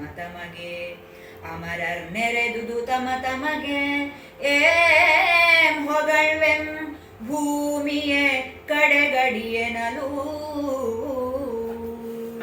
ಇಲ್ಲಿ ಈ ಪದ್ಯದಲ್ಲಿ ಆ ಕಾಲದಲ್ಲಿ ಉಪಯೋಗಿಸ್ತಿದ್ದಂಥ ಆಯುಧಗಳ ಒಂದು ಹೆಸರುಗಳನ್ನು ಹೇಳಿದ್ದಾರೆ. ಅದರ ಒಂದು ಇಲ್ಲಿ ಎಷ್ಟು ಹೆಸರು ಹೇಳಿದ್ದಾರೆ: ಕಡಿತಲೆ, ಗರಗಸ, ಕತ್ತಿಗೆ, ಕೊಂತ, ಕಕ್ಕಣೆ, ಕಡುಶಲ್ಲೆಹ, ಬಲ್ಲೆಹ, ಬಿಲ್ಲು, ಅಲಗು, ಆಮೇಲೆ ದಡಿಬಡಿ, ಆಮೇಲೆ ನಖ, ಚಕ್ರ, ಪರಶು, ಪಿಂಡಿವಳ, ಪೇರ್ಬಾಳು, ಕಡುಗಂ, ಸೂಡಿಗೆ, ವಜ್ರಾಸನ, ಹೊತ್ತಳೆ, ಬಿರಿಬಳಿಗೆ, ಕುಠಾರಂ, ಕೈಗಲ್, ಕೇಟಗ, ಪಳಕಂ, ಇದನ್ನೆಲ್ಲ ಹಿಡಿದ ಅಮರರು, ಈ ಸೈನ್ಯ ಬರುತ್ತಲ್ಲ, ಅವರೆಲ್ಲ ನೆರೆದು ತಮಗೆ ಹೊಗಳ್ವೆ ಭೂಮಿಯೇ ಕಡೆಗಡಿಯನಲು. ಭೂಮಿ ಅಲ್ಲಿಂದ ಆಚೆಗೆ ಇನ್ನೇನೂ ಇಲ್ಲ, ಅಷ್ಟು ಸೈನ್ಯ ನಡೆದಿದೆ. ಇಲ್ಲಿ ಇಷ್ಟು ಕೊಟ್ಟಿದ್ದಾನೆ. ಸುಮ್ಮನೆ ನಿಮ್ಮ ಒಂದು ಅವಗಾಹನೆಗೆ ಎಷ್ಟು ಥರ ಆ ಕಾಲದಲ್ಲಿ ಆಯುಧವನ್ನು ನಾನು ಇದಷ್ಟು ಆಯುಧಗಳ ಹೆಸರನ್ನು ನನ್ನ ಒಂದು ಪದ್ಯದಲ್ಲಿ ನಾನು ಶಕುಂತಲಾಂತರಂಗ ಅಂತ ಒಂದು ಬರಿತಾ ಇದ್ದೀನಿ. ಅದರಲ್ಲಿ ವಿಶ್ವಾಮಿತ್ರ ರಾಕ್ಷಸರ ಜೊತೆ, ಒಬ್ಬ ಅಸುರನ ಜೊತೆ, ಆಮೇಲೆ ಇಲ್ಲಿ ವಸಿಷ್ಠ ಇವ್ರ ಜೊತೆ ಯುದ್ಧ ಮಾಡುವಾಗ ಅಷ್ಟು ಯಾವುದುಗಳನ್ನು ಹೇಗೆ ಅಂತ ಅಫ್ಕೋರ್ಸ್ ಇದು ಯಾವುದು ಪ್ರಾಸಬದ್ಧವಾಗಿ ಛಂದೋಬದ್ಧವಾಗಿ ಬಳಸಿ ಇಲ್ಲಿ ಸುಮ್ಮನೆ ನಿಮ್ಮ ಕುತೂಹಲಕ್ಕೆ ಹೇಳ್ತೀನಿ. ಚಕ್ರ, ಬಿಂಡಿವಾಳ, ಭೃಶುಂಡಿ, ದೃಘಣ, ದಂಶಕಂಟಕ, ಇಡಾಹಸ್ತ, ಇಶು, ಮುಸಲ, ಮೌಷ್ಟಿಕ, ಮಯೂಖ, ಲಗುಡ, ಲವಿತ್ರ, ಪರಿಘ, ಪ್ರಾಸ, ಪಾಶ, ಶಕ್ತಿ, ಶತಗ್ನಿ, ಸೀರ, ಸ್ಥೂಣ, ತೋಮರ, ಗದ, ಕೋಶೀರ್ಷ, ಆಮುಕ್ತ ವಜ್ರ, ಅಸ್ತರ, ಅಸಿಧೇನುಕ, ಪಟ್ಟಸ, ಮುದ್ಗರ, ಪಿನಾಕ, ಕುಂತ, ಕಾಳರಾತ್ರಿ, ಯಾಪನ, ನಳಿಕ, ಖಡ್ಗ, ಕರಾಚೂರಿ, ಆಮೇಲೆ ಕಕ್ಕಡ, ಸಣೆಗತ್ತಿ, ಸಬಳ, ಈಟಿ, ಇದಿರುಗತ್ತಿ, ಉಬ್ಬಣ, ಕಬ್ಬಿಣ, ಕೋಲು, ಚೆಂಡು, ಓತಿ, ಚೆಲ್ಲಹ, ಬಲ್ಲಹ, ಬಂಕು, ಬಾಣ, ನೆದೆ, ನರಾದಿ, ಶೂಲ, ಶಿರಾದಿ, ಚೂರಿ, ಚಿಕ್ಕಟಾರಿ, ಕಿರಸೆ, ಪರಶು, ಪಾಶ, ಪಟ್ಟಯ, ಮಟ್ಟ, ಅಂಕುಶ, ವಂಕಿ, ಲೌಡಿ, ಜವದಾಡಿ, ಸೃಗ, ಚೇರಿ, ಶಕ್ತಿ, ಎಷ್ಟಿ, ಬಿಂಡಿವಾಲ, ಆಮೇಲೆ ಇದು ಪ್ರಾಸ, ಮುದ್ಗರ, ಮುಸಲ, ಮುಸುಂಡಿ, ಹಲ, ಅಶನಿ, ಕುಂತ, ಅರಿಷ್ಟ, ಕ್ರಕಚ, ಪರಶು, ಶಂಕು, ತೋತ್ರ, ವೇಣು, ತ್ರಿಶೂಲ, ಕುಸೂಲ, ಇಷ್ಟು ತರಹದ ಆಯುಧಗಳನ್ನು ಹಿಂದೆ ಬಳಸ್ತಾ ಇದ್ರು.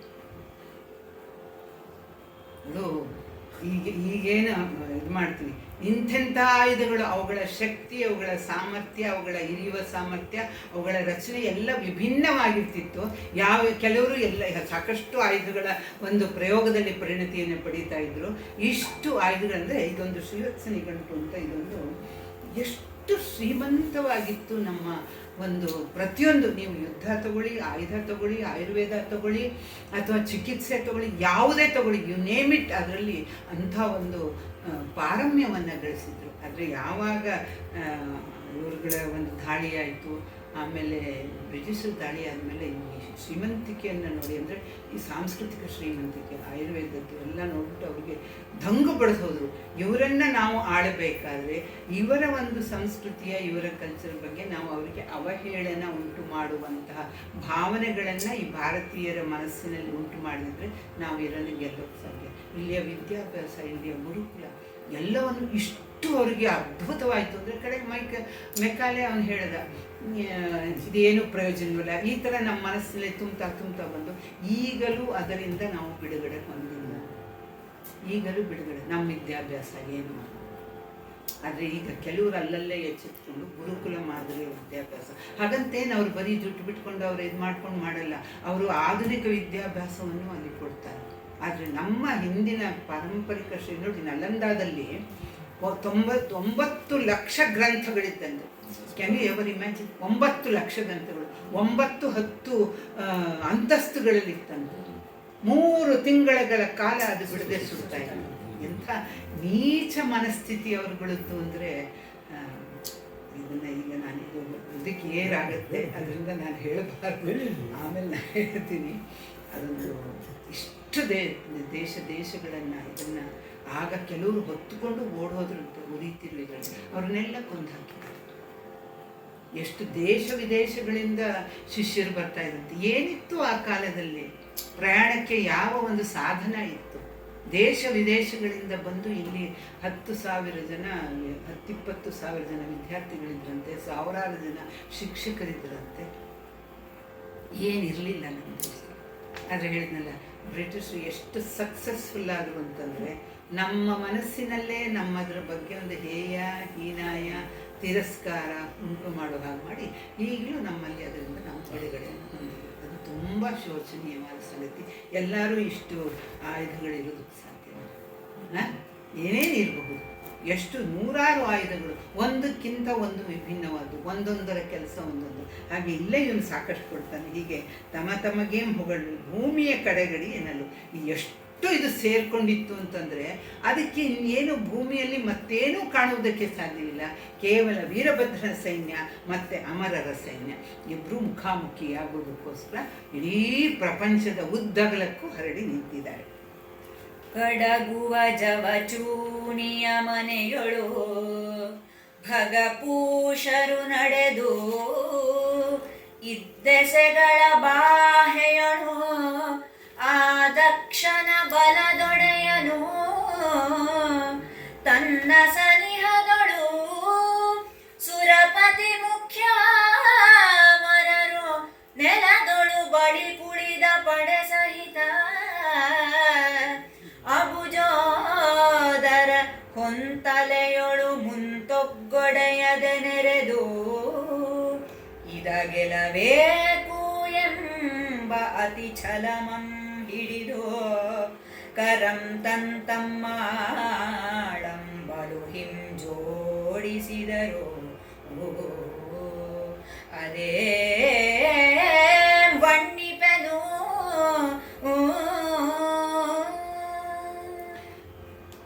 ಶಿವಪುರಾಣದಲ್ಲಿ ಆಗಲಿ ಭಾಗವತದಲ್ಲಿ ಆಗಲಿ ಈ ಥರದ ಪ್ರಸಂಗಗಳು ಬರುವುದಿಲ್ಲ.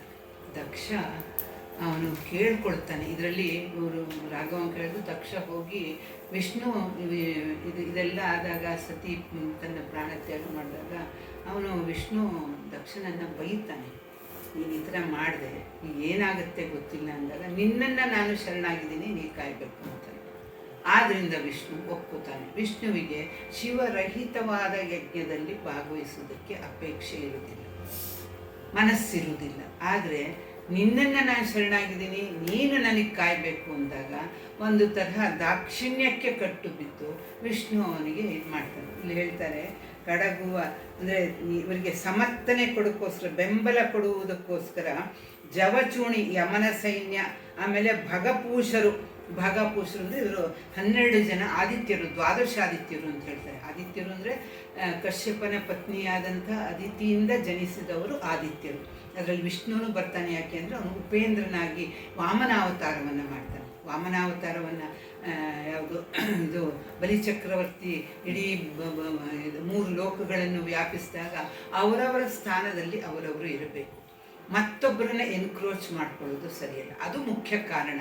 ಅವನಿಗೆ ಬಲಿಚಕ್ರವರ್ತಿ ಒಳ್ಳೆಯವನೇಯ, ಅಂಥ ದೌಷ್ಟ್ಯನ್ ಮಾಡಿಲ್ಲ. ಆದರೆ ತನಗೆ ನಿಯತವಾದಂತಹ ಭೂಮಿಯಲ್ಲಿರದೆ ಸ್ವರ್ಗಕ್ಕೂ ಅಪೇಕ್ಷೆ ಪಟ್ಟು ಅಲ್ಲೂ ಲಗ್ಗೆ ಹಾಕಿ ಅವ್ರನ್ನೆಲ್ಲ ಇದು ಮಾಡ್ತಾನೆ. ಹಾಗಾಗಿ ಅವರವರ ಸ್ಥಾನವನ್ನು ಅವರವರಿಗೆ ಬಿಟ್ಟುಕೊಡೋದಕ್ಕೋಸ್ಕರ, ಮೇಲಾಗಿ ದೇವತೆಗಳು ಸಾತ್ವಿಕರು, ಇವನು ರಾಕ್ಷಸ ವಂಶದವನು. ಹಾಗಾಗಿ ಆ ಒಂದು ಕಾರಣದಿಂದ ಅವನು ಇವರೆಲ್ಲ ಹೋಗಿ ಬೇಡ್ಕೋತಾರೆ, ಹೀಗಾಗಿದೆ, ನಮ್ಮನ್ನು ಸ್ವರ್ಗದಿಂದ ದೂಡು ಬಿಟ್ಟಿದ್ದಾರೆ, ನಮ್ಗೆ ನೆಲೆ ಇಲ್ಲ ಅಂದಾಗ ಆಯಿತು ನಾನು ಕಾಪಾಡ್ತೀನಿ ಅಂತೇಳಿ ಅವನು ವಾಮನಾವತಾರ. ಆ ವಾಮನಾವತಾರ ಅದಿತಿಯ ಹೊಟ್ಟೆಯಲ್ಲಿ ಹುಟ್ಟುತ್ತಾನೆ. ಆದ್ದರಿಂದ ಅವನು ಆದಿತ್ಯಯ ಅಥವಾ ಆದಿತ್ಯ ಅಂತ ಹೇಳಿ. ಅವರು ದ್ವಾದಶಾದಿತ್ಯರು ಯಾರು ಅಂದರೆ ಧಾತ, ಮಿತ್ರ, ಆರ್ಯಮ, ಶಕ್ರ, ಭಗ, ವರುಣ, ಅಂಶು, ಭಗವರ್ಣ, ವಿವಸ್ವಾನ್, ಪೂಷ, ಸವಿತಾ, ತ್ರಷ್ಟು, ವಿಷ್ಣು. ಇಷ್ಟು ಜನ 12 ಜನ ಆದಿತ್ಯರು ಅಂತ ಹೇಳ್ತಾರೆ, ದ್ವಾದಶಾದಿತ್ಯರು ಅಂತ ಹೇಳ್ತಾರೆ. ಇದರಲ್ಲಿ ಭಗ, ಪೂಷರು ಸಹಿತ ದ್ವಾದಶಾದಿತ್ಯರಲ್ಲಿ ಇಬ್ಬರು. ಸೂರ್ಯ ನಮಸ್ಕಾರದಲ್ಲಿ ಬರುತ್ತಲ್ಲ. ನಡೆದೆಸೆಗಳ ಬಾಹೆಗಳು ಆ ದಕ್ಷಿಣ ಬಲದೊಡೆಯನು ತನ್ನ ಸನ್ನಿಹದೊಳು ಸುರಪತಿ ಮುಖ್ಯಾಮರರು ನೆಲದೊಳು ಬರ್ತಿದ್ರು. ಇವನು ತನ್ನ ಅಮರರ ಸೈನ್ಯವನ್ನೆಲ್ಲ ಇವನು ಸಿದ್ಧ ಮಾಡ್ತಾನೆ ವೀರಭದ್ರನ ವಿರುದ್ಧ ಇದು ಮಾಡೋದಕ್ಕೆ. ಆಗ ಇಲ್ಲಿ ಹೇಳ್ತಾನೆ, ಪಡೆ ಸಹಿತ ಅಬುಜೋದರ ಹೊಂತೊಳೆಯಳು ಮುಂತೊಗ್ಗೊಡೆಯದೆ ನೆರೆದು ಇದು ಗೆಲ್ಲಬೇಕೆಂಬ ಅತಿ ಚಲುವಂ ಹಿಡಿದು.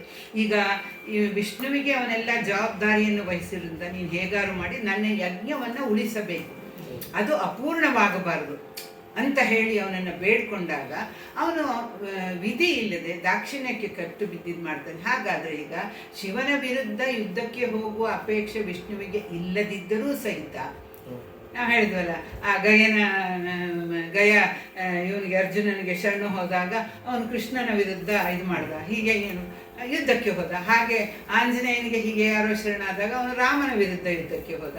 ಅಲ್ಲೇನಾಗುತ್ತೆ, ಶರಣಾಗತಿ. ಆ ಶರಣಾದವರನ್ನ ರಕ್ಷಿಸಬೇಕಾದ್ದು ಒಂದು ಕ್ಷತ್ರಿಯ ಧರ್ಮ. ಯಾರು ಇದರಲ್ಲಿ ಒಂದು ಇನ್ನೂ ವಿಪರೀತವಾದ ಬರುತ್ತೆ. ಒಂದು ಈ ಭೃಗು ಅಂತ ಒಬ್ಬ ಮಹರ್ಷಿ, ಅವನ ಪತ್ನಿ ಖ್ಯಾತಿ ಅಂತ ಹೇಳಿ, ಈ ಅವರು ಸಾತ್ವಿಕ ಋಷಿಗಳು, ಮಹಾ ತಪಸ್ವಿಗಳು ಅವರೆಲ್ಲವ. ಒಂದು ಸತಿ ರಾಕ್ಷಸರು ಈ ಇವರಿಂದ ದೇವತೆಗಳಿಂದ ವಿಪರೀತ ಹೊಡೆತ ತಿಂದು ಇದಕ್ಕೆ ಬರ್ತಾರೆ, ಈ ಖ್ಯಾತಿ ದೇವಿಗೆ ಶರಣಾಗ್ತಾರೆ. ಅಮ್ಮ ನಮ್ಗೆ ಪ್ರಾಣಾಪಾಯ ಇದೆ, ಕಾಪಾಡು ಕಾಪಾಡು ಕಾಪಾಡು ಅಂತ. ಆ ಪ್ರಾಣಾಪಾಯದಿಂದ ರಕ್ಷಣೆಯ ಬೇಡಿದಾಗ, ಕಾಪಾಡು ಅಂತ ಶರಣಾದಾಗ, ಅವರು ದುಷ್ಟರೋ ಶಿಷ್ಟರೋ ರಾಕ್ಷಸರೋ ಯಾರೇ ತಮ್ಮ ಶತ್ರುಗಳೇ ಆದರೂ ಅವರಿಗೆ ರಕ್ಷಣೆಯನ್ನು ಕೊಡುವುದು ಆ ಕಾಲದಲ್ಲಿ ಧರ್ಮ. ಹಾಗಾಗಿ ಅವಳು ಏನು ಮಾಡಿಬಿಡ್ತಾಳೆ, ಅವಳಿಗೆ ರಕ್ಷಣೆ ಕೊಡ್ತಾಳೆ. ಗೊತ್ತು ಇವರು ಅಸುರರು, ಇವರು ಲೋಕಕಂಟಕರು ಅಂತ ಗೊತ್ತಿದ್ರೂ ಸಹಿತ ಅವಳು ರಕ್ಷಣೆ ಕೊಡ್ತಾಳೆ. ಆಮೇಲೆ ವಿಷ್ಣು ಬರ್ತಾನೆ. ವಿಷ್ಣು ಬಂದಾಗ ಇವಳು ನಾನು ಬಿಟ್ಟುಕೊಡಲ್ಲ ಅಂತಾಳೆ. ಅವರು ನನಗೆ ಶರಣಾಗಿದ್ದಾರೆ, ಬಿಟ್ಟುಕೊಡಲ್ಲ ಅಂದಾಗ ಅವನು ಆ ಇಂದ್ರನನ್ನು ತನ್ನೊಳಗೆ ಅಡಗಿಸಿಕೊಂಡು ಖ್ಯಾತಿ ದೇವಿಯ ತಲೆ ಕತ್ತರಿಸ್ಬಿಡ್ತಾರೆ ವಿಷ್ಣು. ಆಗ ಭೃಗು ಮಹರ್ಷಿ ಬಂದು, ಅನಿಂದಿತಳಾದಂಥ ಯಾವ ಕಾರ್ಯವನ್ನು ಕೆಟ್ಟ ಕಾರ್ಯವನ್ನು ಮಾಡಿಲ್ಲದೆ ಇರುವಂಥ ನನ್ನ ಪತ್ನಿಯ ತಲೆ ಕತ್ತರಿಸಿದ ಕಾರಣ ನೀನು ನನಗೆ ಕತ್ತರಿಸಿ, ಆ ಮೂಲಕ ನನಗೆ ಪತ್ನಿ ವಿಯೋಗವಾಯಿತು, ನಿನಗೂ ಪತ್ನಿ ವಿಯೋಗವಾಗಿ ಅಂತ ಶಾಪ. ಈ ಘಟನೆಗಳಲ್ಲೆಲ್ಲ ಪ್ರತಿಯೊಂದರಲ್ಲಿ ಏನು ಅಂದರೆ, ಇದಕ್ಕೆ ಯಾವುದೋ ಕಾರ್ಯಕಾರಣ ಸಂಬಂಧ ಇದೆ. ಈಗ ಸತಿ ಯಾಕೆ ದೇಹತ್ಯಾಗ ಮಾಡಿದಳು, ಅದಕ್ಕೂ ಒಂದು ಕಾರಣ ಇದೆ. ಮುಂದೆ ನಾನು ಹೇಳ್ತೀನಿ ಯಾಕೆ ಅವಳು ದೇಹತ್ಯಾಗ ಮಾಡಬೇಕಾಯ್ತು. ಹಾಗಾದರೆ ಈಶ್ವರನನ್ನು ಅಷ್ಟು ಪ್ರೀತಿಸ್ತಾ ಇದ್ದೋಳು, ಅವನನ್ನು ಬಿಟ್ಟು ಹೋಗಿ ಇರ್ಬೋದು. ಈಶ್ವರನ ನಿಂದೆಯನ್ನು ಕೇಳಲಾರ್ದೆ ದಕ್ಷಿಣದಿಂದ ಬಂದಂತಹ ದೇಹದಿಂದ ನಾನು ದೇಹದ ಸಂಬಂಧವನ್ನು ನಾನು ಕಳಿಸ್ತೀನಿ ಅಂತೇನೆ ಹೇಳಿದ್ರು. ಆ ಒಂದು ಮನಸ್ಸು ಅವಳಿಗೆ ಬರುವುದಕ್ಕೂ ಹಿಂದೆ ಕಥೆಯ ಒಂದು ಕಾರಣವಿದೆ, ಅದನ್ನು ನಾನು ಹೇಳ್ತೀನಿ. ಅದಕ್ಕೂ ಒಂದು ಕಾರಣ ಇದೆ. ಯಾಕೆ ಹಾಗಾಯಿತು, ಈಶ್ವರನಿಂದ ಯಾಕೆ ಅವಳು ಬೇರೆ ಯಾರು ಹೇಳಿ. ಇದನ್ನ ಗೆಲ್ಲಲೇಬೇಕೆಂಬ ಛಲದಿಂದ ಹಿಡಿದು ತಮ್ಮ ಆಳಂ ಬಲುಹಿಂ ಜೋಡಿಸಿದರೆ ಅದೇ ಅಂದರೆ ವ್ಯೂಹ ರಚನೆಗಳನ್ನ ಮಾಡ್ತಾರೆ ಅಂತ. ಯುದ್ಧದಲ್ಲಿ ಒಂದು ವ್ಯೂಹ ರಚನೆ ಸುಮ್ಮನೆ ಹೀಗೊಂದು ಗುಂಪು ಇರಲ್ಲ. ಅಲ್ಲಿ ಅವರಿಗೆ ಪ್ರವೇಶಕ್ಕೆ ಅಸಾಧ್ಯವಾದಂತಹ ರೀತಿಯಲ್ಲಿ ಅದರಲ್ಲಿ ಸುಮಾರು ವ್ಯೂಹಗಳನ್ನ ಹೇಳ್ತಾರೆ. ಗರುಡ ವ್ಯೂಹ, ಮಕರ ವ್ಯೂಹ, ಶೇನ ವ್ಯೂಹ, ಅರ್ಧಚಂದ್ರ ವ್ಯೂಹ, ವಜ್ರವ್ಯೂಹ, ಶಕಟ ವ್ಯೂಹ, ಮಂಡಲ ವ್ಯೂಹ, ಚಕ್ರವ್ಯೂಹ, ಸರ್ವತೋಭದ್ರ ವ್ಯೂಹ, ಸೂಚಿ ವ್ಯೂಹ, ಪದ್ಮ ವ್ಯೂಹ. ಇಷ್ಟು ವ್ಯೂಹಗಳಿದೆ. ಅಂದರೆ ನಮ್ಮವ್ರು ಏನೇನು ತಿಳಿದಿರಲಿಲ್ಲ, ನಾವು ಎಷ್ಟು ಶ್ರೀಮಂತವಾಗಿದೆ ಅದನ್ನೆಲ್ಲ ನಾವು ಒಂಥರ ನಿರ್ವೀರ್ಯರಾಗ್ಬಿಟ್ಟಿದ್ದೀವಿ. ಅದು ಪದ್ಮ ವ್ಯೂಹ ಅದರಿಂದ ಏನು ಅಂದರೆ, ಈಗ ನಾವು ಮೇಜ್ ಅಂತ ಇಂಗ್ಲೀಷಲ್ಲಿ ಕಲಿತೀವಿ, ಹೌದು ತಾನೆ? ಮೇಜ್ ಇಸ್ ನಥಿಂಗ್ ಬಟ್ ವ್ಯೂಹ, ಹೌದು ತಾನೆ? ಅಲ್ಲೇನಾಗುತ್ತೆ, ಆ ಮೇಸ್ ನೋಡ್ಬೇಕಾದ್ರೆ ನಾವು ಮೇಲಿಂದ ನೋಡಿದಾಗ ನಾವು ಎಲ್ಲಿದೆ ಅಂತ ಹೊರಗಡೆ ಬರೋ ದಾರಿಯಿಂದನೇ ಬಂದ್ಬಿಟ್ಟು ಒಳಗಡೆ ಸೇರ್ಕೋತೀವಿ. ಆದರೆ ನೀವು ಕೆಲವು ಕಡೆಗಳಲ್ಲಿ ಈ ತೋಟ ಇದನ್ನೇ ಗಿಡಗಳನ್ನು ಹಾಗೆ ಮಾಡಿರ್ತಾರೆ. ಗಿಡಗಳನ್ನು ನಮ್ಮ ಎದೆ ಮಟ್ಟಕ್ಕಿರುತ್ತೆ, ಒಳಗೆ ಹೋಗಿ ನೋಡೋಕ್ಕೆ ಸಾಧ್ಯ ಇಲ್ಲ. ಅಲ್ಲಿ ಒಂದು ಸತಿ ಹೋಗು, ಅಲ್ಲೆಲ್ಲೋ ಅಡ್ಡಾಯಿತು, ವಾಪಸ್ ಬಾ, ಇನ್ನೆಲ್ಲೋ ಹೋಗು, ಹಾಗೆ ಸುತ್ತಿ ಸುತ್ತಿ ಸುತ್ತಿ ಬಂದಾಗ ಅಲ್ಲಿ ನಾವು ಹೊರಗೆ ಹೋಗ್ತೀವಿ. ಈ ಮೇಸ್ ಅಂತ ಇಂಗ್ಲೀಷನ್ನೇ ಹೇಳ್ತಾರೆ, ದಟ್ ಈಸ್ ನಥಿಂಗ್ ಬಟ್ ವ್ಯೂಹ ಎನ್ನುವುದು. ಆ ವ್ಯೂಹಗಳನ್ನು ಯಾಕೆ ಮಾಡ್ತಾ ಇದ್ರು ಅಂದರೆ, ಶತ್ರುವಿಗೆ ಇದು ಒಂದು ಸವಾಲು. ಅಲ್ಲಿ ಮಧ್ಯದಲ್ಲಿ ಬಹಳ ಮುಖ್ಯರಾದವರು ಇರ್ತಿದ್ರು. ಆ ಮುಖ್ಯರಾದವ್ರನ್ನ ತಲುಪಿ ಅವರ ಜೊತೆಗೆ ಯುದ್ಧ ಮಾಡಬೇಕಾದ್ರೆ ವ್ಯೂಹವನ್ನು ಭೇದಿಸುವ ರೀತಿ ಗೊತ್ತಿರಬೇಕು. ಎಲ್ಲಿ ಎಡಕ್ತಿರ್ಬೇಕು, ಎಲ್ಲಿ ಬಲಕ್ತಿರ್ಬೇಕು, ಯಾವ ಕಡೆ ಹಿಂದಕ್ಕೆ ಬರಬೇಕು, ಹೀಗೆ ಹೀಗೆ ಹೀಗೆ ಹೇಗೆ ಹೋಗುತ್ತಾರೆ ಹಾಗೆ ಗೊತ್ತಿರಬೇಕಾಗಿತ್ತು. ದ್ರೋಣಾಚಾರ್ಯರು ಚಕ್ರವ್ಯೂಹವನ್ನು ರಚಿಸ್ತಾರೆ. ಅದು ಗರುಡ ವ್ಯೂಹ, ಚಕ್ರವ್ಯೂಹ, ಮಕರ ವ್ಯೂಹ, ಪದ್ಮ ವ್ಯೂಹ ಅಂತ ಹೀಗೆ ಮಹಾಭಾರತದಲ್ಲಿ ಸಾಕಷ್ಟು ವ್ಯೂಹಗಳು ಅವರವರ ಪರಿಣಿತಿಯ ಮೇಲೆ ಅದನ್ನು ರಚಿಸ್ತಾರೆ. ಅದನ್ನು ಎದುರಿನವರಿಗೆ ಸವಾಲು. ಅವರು ಒಳಗಡೆ ಹೋಗಿ ಅಲ್ಲಿ ವಾಪಸ್ ಬರುವುದೇ ಜಾಸ್ತಿ, ಎಷ್ಟೋ ಸತಿ ಗುರಿ ತಲುಪ. ಹಾಗೆ ಮಧ್ಯಕ್ಕೆ ಹೋದಾಗ ಅಲ್ಲಿ ಅವರನ್ನು ಎರಿಸೋದು, ಅಭಿಮನ್ಯು ಮಾಡೋದು ಅದನ್ನೇ.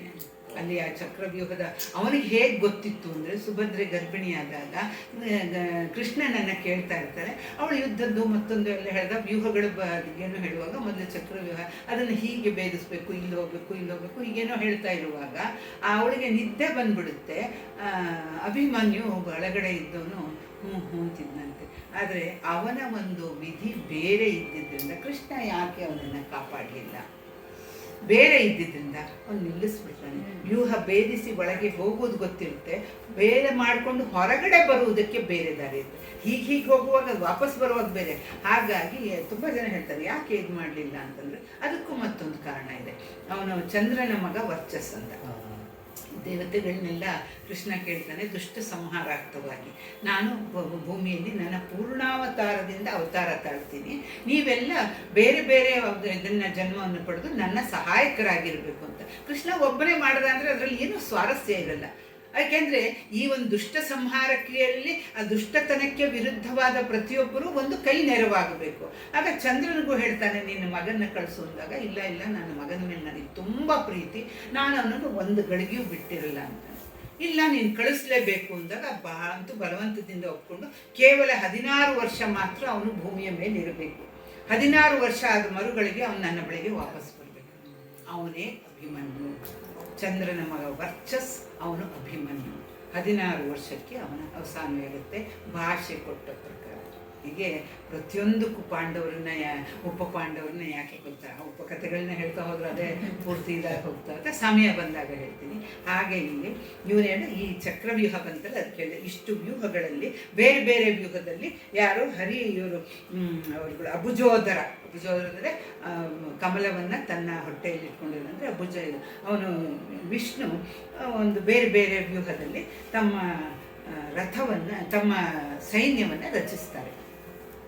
ಮುಂದೊಡ್ಡಿದ ಹಲಗೆಯನೊತ್ತು ಹಿಡಿದ ಸಬಳದ ದೊಂದಣಿಯೊತ್ತಿನೊಳ್ ಒತ್ತರಿಸಿದ ಬಿಲ್ಗಾರರ ಹಿಂದಣ ಸರ್ವ ಪದಾತಿಯ ಬಳಸಿದ ತುರಗದ ಹೆಣಮೆಟ್ಟಿನ ಗಜಘಟೆಯ ಸಂದಣಿಸಿದ ರಥತತಿ ಮೆರೆಯಲ್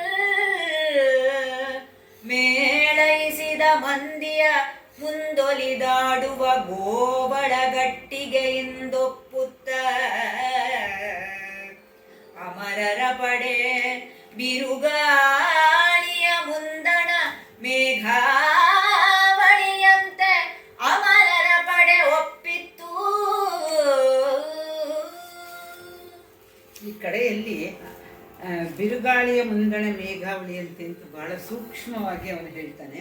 ಇಲ್ಲಿ ಏನು ಇದು ಗುರಾಣಿ, ಯುದ್ಧಕ್ಕೆ ಬೇಕಾದಂತಹ ಸಮಸ್ತ ಇದು ಶಿರಸ್ತ್ರಾಣ, ಗುರಾಣಿ, ಆಮೇಲೆ ಸಾಧಾರಣ ಇಲ್ಲಿಗೆ ಇದನ್ನು ಹಾಕೋತಾರೆ. ಯಾಕೆಂದರೆ ಸೂಕ್ಷ್ಮವಾದ ದೇಹದ ಭಾಗಗಳು ಹೊಡೆತಕ್ಕೊಳಬಾರ್ದು. ಶಿರಸ್ತ್ರಾಣ ಇರುತ್ತೆ, ಎದೆ ಕವಚ ಇರುತ್ತೆ, ಆಮೇಲೆ ಈ ಬೆರಳುಗಳಿಗೆ ಹಾಕ್ಕೊಂಡಿರ್ತಾರೆ, ಇಲ್ಲಿ ಹಾಕ್ಕೊಂಡಿರ್ತಾರೆ, ಬೇರೆದು ಆಯಿತಾ. ಹೀಗೆ ಅವುಗಳನ್ನೆಲ್ಲ ಹಾಕ್ಕೊಂಡು ಸರ್ವ ಪದಾರ್ಥಿ ಬಳಸಿದ ತುರಗದ, ಆಮೇಲೆ ಕುದುರೆಗಳಿಗೂ ಸಹಿತ ಹೇಳಿದ್ರೆ ಅವುಗಳ ಒಂದು ರಕ್ಷಣೆಗೂ ಸಹಿತ ಶಿರ, ಎದೆ ಇವುಗಳೆಲ್ಲ ರಕ್ಷಣೆಗೂ ಸಹಿತ ಸರಿಯಾದ ಒಂದು ಕವಚವನ್ನು ಹಾಕಿರ್ತಾರೆ. ಯಾಕೆಂದರೆ ಬಂದು ಆನೆಗಳಿಗೂ ಅಷ್ಟೇ, ಅವುಗಳು ಹಾಗೆ ಸತ್ತು ಹೋಗ್ಬಿಟ್ರೆ ಇವರು ಯಾವನ್ನು ಇಟ್ಕೊಂಡು ಯುದ್ಧ ಮಾಡ್ತಾರೆ. ಆದ್ದರಿಂದ ತಮ್ಮ ರಕ್ಷಣೆ ಎಷ್ಟು ಮುಖ್ಯವೋ, ತಾವು ಸವಾರಿ ಮಾಡುತ್ತಿರುವಂಥ ಕುದುರೆ, ಯಾಕೆಂದರೆ ಅದು ಒಂದು ಮುಖ್ಯ ಕಾರಣ, ಅವುಗಳ ಮೇಲೆ ಯುದ್ಧ ಮಾಡಬೇಕಾದ್ರಿಂದ ಅವುಗಳ ರಕ್ಷಣೆಯು ಅಷ್ಟೇ ಪ್ರಮುಖವಾದ್ರಿಂದ ಹೀಗೆಲ್ಲ ಅದಕ್ಕೆ ಹೇಳ್ತಾನೆ. ನನ್ನ ಕಡೆ ಗೋವಳ ಗಟ್ಟಿಗೆ ಅಂತ ಹೇಳ್ತಾರೆ, ಅಂದರೆ ಆನೆ ಕುದುರೆಗಳನ್ನು ಚೋದಿಸುವುದು. ಅಂಕುಶ ಅಂತ ಏನು ಹೇಳ್ತಾರೆ, ಅಂಕುಶ ಅಥವಾ ಇದು ಅವುಗಳಿಗೆ ಒಂದು ಕಿವಿಗೆ ಅಥವಾ ಅವುಗಳ ಕುತ್ತಿಗೆ ಕಡೆಗೆ ಹೀಗೆ ಒಂದು ಚೂರು ತಿವಿದಾಗ ಅದರಿಂದ ಅವುಗಳು ಮುಂದೆ ಹೋಗುತ್ತೆ. ಆಮೇಲೆ ಸಾರಥಿಯಾದವನಿಗೆ, ಮಾವುತನಾದವನಿಗೆ ಆನೆಯನ್ನು ಎಲ್ಲಿ ಹೇಗೆ ಯಾವ ವೇಗದಲ್ಲಿ ನಡೆಸಬೇಕು, ಎಲ್ಲಿ ನಿಲ್ಲಿಸಬೇಕು, ಎಲ್ಲಿ ತಿರುಗಬೇಕು, ಅದೇನು ಆ ಒಂದು ಸಮರದ ಅರ್ಭಟದ ಕೋಲಾಹಲದಲ್ಲಿ ಇವ್ರು ಎಡಕ್ಕೆ ತಿರುಗು ಬಲಕ್ಕೆ ತಿರುಗು ಮುಂದೆ ಹೋಗ್ಬೇಡ ಅಂತ ಹೇಳಕ್ಕಾಗಲ್ಲ. ಅದನ್ನೆಲ್ಲ ಅವರು ತಮ್ಮ ಸನ್ನೆಗಳ ಮೂಲಕ, ಕಾಲಿನಲ್ಲಿರುತ್ತೆ ಆ ಸನ್ನೆ, ಕೈಯಿನಲ್ಲಿರುತ್ತೆ, ಇದರಲ್ಲಿರುತ್ತೆ. ಅದನ್ನು ಇವನ್ ನೀವು ಕುದುರೆ ಗಾಡಿಯಲ್ಲಿ ನೋಡಿದ್ದೀವಿ, ಹಿಂಗೆ ತಿರುಗಿಸಿದ್ರೆ ಅಥವಾ ಎರಡನ್ನೂ ಎಳೆದು ನಿಲ್ಲಿಸಿದ್ರೆ, ಮುಖ್ಯವಾಗಿ ಅದು ಎರಡನ್ನೂ ಎಳೆದು ನಿಲ್ಲಿಸಿದಾಗ ಅದು ನಿಲ್ಲಬೇಕು ಅಂತ ಅದಕ್ಕರ್ಥ. ಬಲಗಡೆ ತಿರುಗಿಸಿದ್ರೆ ಬಲಗಡೆ ತಿರುಗಬೇಕು ಅಂತ, ಎಡಗಡೆ ತಿರುಗಿಸಿ ಅದೇ ರೀತಿ ಯಾವ ವೇಗದಲ್ಲಿ ಹೋಗಬೇಕು, ಯಾವ ದಿಕ್ಕಿನಲ್ಲಿ ಹೋಗಬೇಕು, ಎಲ್ಲಿ ತಿರುಗಬೇಕು, ನಿಲ್ಲಬೇಕಾ ಅಥವಾ ಹಿಂದೆ ಹೋಗ್ಬೇಕಾ, ಇವೆಲ್ಲವನ್ನು ಸವಾರರುಗಳು, ಯಾವುದು ಆನೆಯ ಸವಾರ ಕುದುರೆ ಮಾವುತರು ಅವರು ಅದಕ್ಕೆ ಗೋವಳ ಗೊಟ್ಟಿಗೆ ಅಂತ ಕರೀತಾರೆ. ಆನೆ ಕುದುರೆಗಳನ್ನ ಒಂದು ಚೋದಿಸುವುದು ಅಂದರೆ ಅವುಗಳನ್ನ ಪ್ರಚೋದನೆ ಮಾಡೋದು, ಯಾವ ರೀತಿ ಹೋಗ್ಬೇಕು, ಮುಂದೋ ಹಿಂದೋ ಎಡಕ್ಕೋ ಬಲಕ್ಕೋ, ಹಾಗೆ ಸಾಧನೆಗಳ ಒಪ್ಪುತ್ತಾ ಅಮರರ ಪಡೆ ಬಿರುಗಾಳಿಯ ಮುಂದಣ ಮೇಘಾವಳಿಯಂತೆ. ಬಿರುಗಾಳಿ ಯಾವುದು ಇಲ್ಲಿ ಇದು ಹೇಳುವುದು ಪ್ರಕಾರ, ಅವನು ಬಿರುಗಾಳಿ ಅಂತನ್ನೋದು ವೀರಭದ್ರನ ಸೈನ್ಯ. ಎಷ್ಟೇ ದೊಡ್ಡ ಮೋಡವಾದರೂ ಸಹಿತ, ಎಂಥ ದಟ್ಟ ಮೋಡವಾದರೂ ಸಹಿತ ಬಿರುಗಾಳಿಯ ಮುಂದೆ ಅದು ಚದರಿ ಹೋಗುತ್ತೆ. ಸ್ವಲ್ಪ ದೊಡ್ಡ ಗಾಳಿ ಬಂದರೆ ಚದುರಿ ಹೋಗುತ್ತೆ, ಇನ್ನು ಬಿರುಗಾಳಿ ಬಂದರೆ ಆ ರೀತಿ ಇವೆರಡರ ನಡುವಿನ ವ್ಯತ್ಯಾಸವನ್ನು ಅವನು ಈ ಒಂದು ಚಿತ್ರದ ಮೂಲಕ ರಾಘವಂಕ ಕೊಟ್ಕೊಡ್ತಾನೆ. ಯಾವುದು? ಅಮರರ ಸೈನ್ಯ ಅಥವಾ ದಕ್ಷಿಣ ಪರವಾದ ಸೈನ್ಯ ಮತ್ತು ವೀರಭದ್ರನ ಸೈನ್ಯದ ನಡುವೆ ಯಾವ ವ್ಯತ್ಯಾಸ ಇತ್ತು ಅಂತನ್ನೋದನ್ನ ಬಿರುಗಾಳಿಯ ಮುಂದಣ ಮೇಘಾವಳಿಯಂತೆ ಎನ್ನುವ ಚಿತ್ರದ ಮೂಲಕ ಬಹಳ ಯಶಸ್ವಿಯಾಗಿ ಕಟ್ಟಿಕೊಡ್ತಾನೆ. ಇಳೆಯೊಳಗೆಳನೆ ಸರು ಮೂಡುವ ತೊಡಕೊಂದೇ ಕಳೆಯನು ತೊಡವಿದ ಕತ್ತಲೆಯೊತ್ತಿಯ ತತ್ತಿಯ ಬಲದಂತೆ ಆ ದಕ್ಷನ ಬಲದೊಡೆಯರ್ ಕಂಡು ಬುಬು ಬುಬು ಬೆನುತ ಮಹಾದಳವ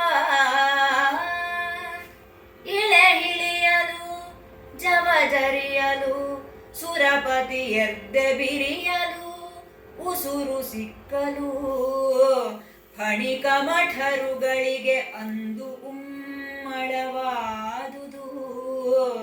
ಹರಿಬೊಮ್ಮರು ಕಂಬನಿದುಂಬಿದರೆನೆ ಅಪಜಯ ಗಜ ಭಜವು.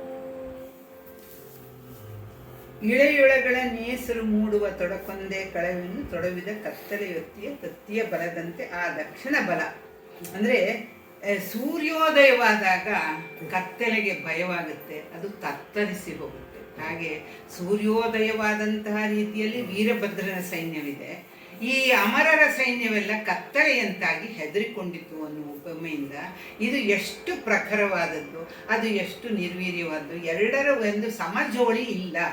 ಈ ಎರಡು ಬಲಗಳಲ್ಲಿ ಸಮಜೋಡಿ ಇಲ್ಲ. ಅದು ಅಮರರ ಬಲವೇ ಇರ್ಬೋದು, ಅಲ್ಲಿ ಯಮನ ಸೈನ್ಯವೂ ಇರ್ಬೋದು, ವರುಣಂದಿರ್ಬೋದು, ಇಂದ್ರಂದಿರ್ಬೋದು, ಎಲ್ಲ ಇದ್ರು. ಆದರೆ ವೀರಭದ್ರನ ಒಂದು ಸಾಹಸದ ಅವನ ಸಂಕಲ್ಪದಿಂದ ಉದಿಸಿದ ಗಣಪತಿಗಳ ಶಕ್ತಿಯ ಮುಂದೆ ಇದು ಏನೂ ಅಲ್ಲ ಅಂತನ್ನೋದನ್ನು ರಾಘವಾಂಕ ಹೇಳಿ ಅತ್ಯುತ್ಪ್ರೇಕ್ಷೆ ಮಾಡಿ ತೋರಿಸುವುದಕ್ಕೆ ಅದು ಸೂರ್ಯನ ರೀತಿಯಲ್ಲಿ ಸೂರ್ಯ ಹುಟ್ಟಿದಾಗ ಕತ್ತಲೆ ಹೆದರಿ ಕರಗಿ ಹೋಗುವಂತೆ ಆ ಒಂದು ಚಿತ್ರವನ್ನು ಇಲ್ಲಿ ಕೊಡ್ತಾನೆ. ಆಮೇಲೆ ಆ ತತ್ತಿಯ ಬಲದಂಥ ದಕ್ಷಿಣ ಬಲದ ಒಡೆಯರ್ ಕಂಡು ಭೂಬೆನುತ ಮಹಾದಳವ ಇಳೆಹಿಳಿಯನ್ನು ಅಂದರೆ ಭೂಮಿಯೇ ಜರುಗು ಬಿಡ್ತು ಅಂತ, ಅಂದರೆ ಆ ತತ್ತಳ ತುಳಿತಿರುವಂತಹ ಮಹಾ ಅರ್ಭಟವಿತವಾದಂತಹ ವೀರಭದ್ರನ ಸೈನ್ಯದ ಮುಂದೆ ಭೂಮಿ ನಡುಗೋದಕ್ಕೆ ಶುರುವಾಯ್ತಂತೆ, ಕಂಪಿಸೋದಕ್ಕೆ ಶುರುವಾಯ್ತಂತೆ. ಆಮೇಲೆ ಜವ ಜರಿಯಲು ಇವನು ಯಮನೂ ಸಹಿತ ಹಿಂದಕ್ಕೆ ಹೊರಟೋಗ್ಬಿಡ್ತಾನೆ. ಸುರಪತಿ ಎದ್ದೆ ಬಿರಿಯಲು ದೇವೇಂದ್ರನ ಎದೆ ಬಡಿಯೋಕ್ಕೆ ಶುರುವಾಯಿತು, ಅಂದರೆ ದಬಡಬಡಬ ಅನ್ನೋಕ್ಕೆ ಶುರುವಾಯಿತು. ಉಸುರು ಸಿಕ್ಕಳು ಪಣಿ ಕಮಟರುಗಳಿಗೆ, ಅಂದರೆ ಉಸಿರು ಮೇಲುಸಿರು ಬರೋದಕ್ಕೆ ಶುರುವಾಯಿತು. ಯಾವಾಗ ಮೇಲುಸಿರು? ಅತಿ ಆಯಾಸವಾದಾಗ ಅಥವಾ ಭಯವಾದಾಗ ಹೆದರಿಕೆಯಿಂದ ಉಸಿರು ಸಿಕ್ಕಾಪಡುತ್ತೆ. ಹಾಗೆ ಇವರಿಗೆ ಪಣಿ ಕಮಟರು ಅಂದರೆ ಭೂಮಿಯನ್ನು ಹೊತ್ತಿರುವಂತಹ ಆಮೆಗೆ ಮತ್ತು ಈ ಆದಿಶೇಷನಿಗೆ ಇವರುಗಳಿಗೆಲ್ಲ ಉಸಿರು ಸಿಕ್ಕಾಕೊಳ್ಳೋಕೆ ಶುರುವಾಯಿತು.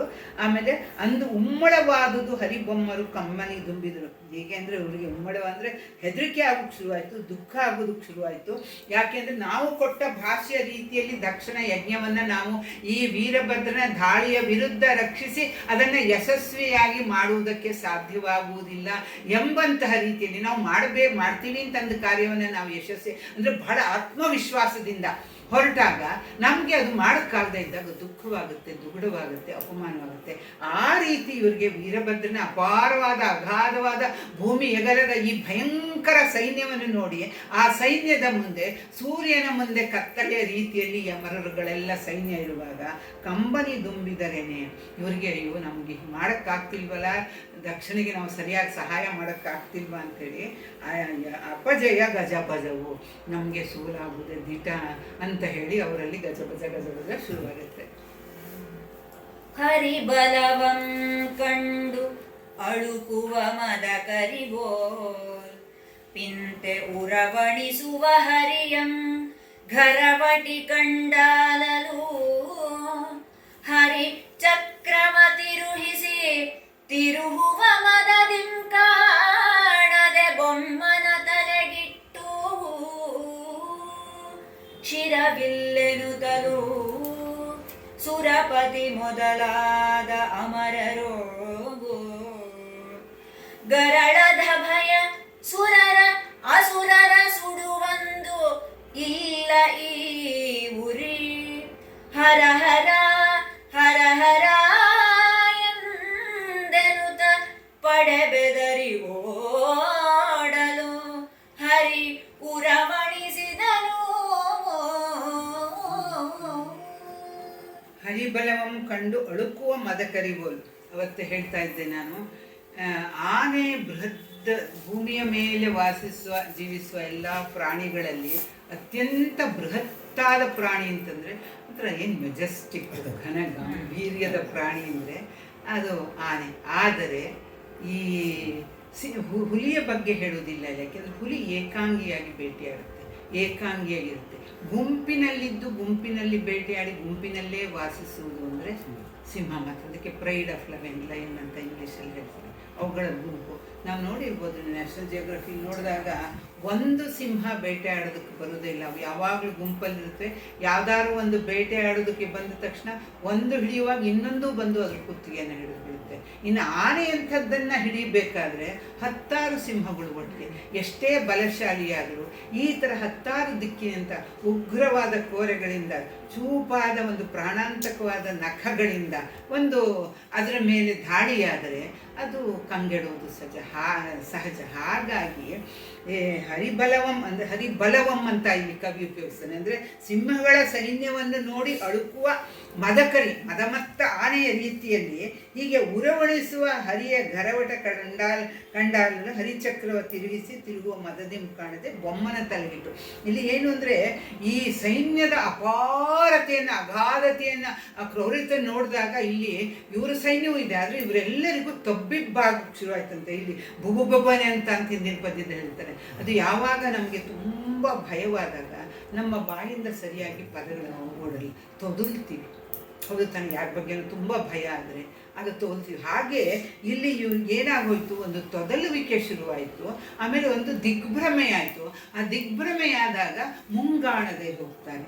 ವಿಪರೀತ ಭ್ರಮೆಯಾದಾಗ ಆ ಭ್ರಮೆಯಲ್ಲಿ ಏನು ಮಾಡ್ತಾನೆ, ಅದನ್ನು ಕಾಣದೆ ಬೊಮ್ಮನ ತಲೆಗಿಟ್ಟ ಹರಿಚಕ್ರವ ತಿರುಗುವ ಮದದಿಂ ಕಾಣದೆ ಆ ಚಕ್ರವನ್ನು ಕೈಯಲ್ಲಿ ತೆಗೆದುಕೊಂಡನಂತೆ ವಿಷ್ಣು.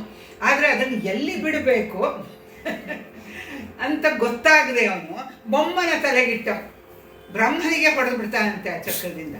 ಆಮೇಲೆ ಶಿರವಿಲ್ಲನ್ನು ತರು ಸುರಪತಿ ಮೊದಲಾದ ಅಮರರು ಗರಳದ ಭಯ ಅಸುರರ ಸುಡುವಂದು ಇಲ್ಲಿ ಹೀಗೆ ಕವಿಯನ್ನು ಹೇಳ್ತಾನೆ ಅಂದರೆ ಇಂದ್ರ ವರುಣನನ್ನು ಹೊಡಿತಾನೆ, ವರುಣ ಕುಬೇರನನ್ನು ಹೊಡಿತಾನೆ. ಆಮೇಲೆ ಹೀಗೆ ಇಲ್ಲಿ ಶಿವನ ಮಾಯೆಯೂ ಇದೆ. ಆಮೇಲೆ ಈ ಅಗಾಧವಾದ ಭೂತಪೂರ್ವದ ಇಡೀ ಪ್ರಪಂಚವನ್ನು ಆವರಿಸಿರುವಂಥ ಭಯಂಕರ ಸೇನೆಯನ್ನು ನೋಡಿ ತಬ್ಬಿಬ್ಬು ಆಗಿದೆ, ದಿಗ್ಭ್ರಮೆಯಾಗಿದೆ.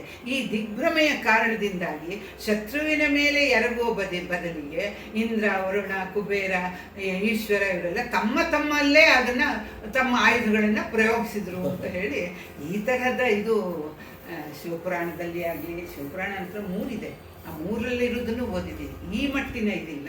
ಅದರ ರಾಘವ ಅಂಕ ತನ್ನ ಕಾವ್ಯವನ್ನು, ತನ್ನ ಕಾವ್ಯದ ನಾಯಕನನ್ನು ಅತೀ ಎತ್ತರಕ್ಕೆ ಏರಿಸುವ ಒಂದು ಆ ಹುಮ್ಮಸ್ಸಿನಲ್ಲಿ ಬೇರೆ ಪಾತ್ರಗಳು, ಬೇರೆ ಇವರೆಲ್ಲ ಅತ್ಯಂತ ತೇಜೋವಿಷ್ಟರಾಗಿ ಮಹಾಮಹಿಮರಾದರೂ ಸಹಿತ ಅವರನ್ನು ತುಂಬ ಕೆಳಗಿಳಿಸಿ ಮಾತಾಡ್ತಾನೆ. ಕುಡಿವೆರಲಿಂ ತಿರ್ರನೆ ತಿರುಗಿಸಿ ಕುಗುಬೆನುತಿಡೆ ಕಿಡಿಗೆದರುತೆ ಬರುತಿಹ ಚಕ್ರವ ಕಡೆಗೆಸೆಯಲು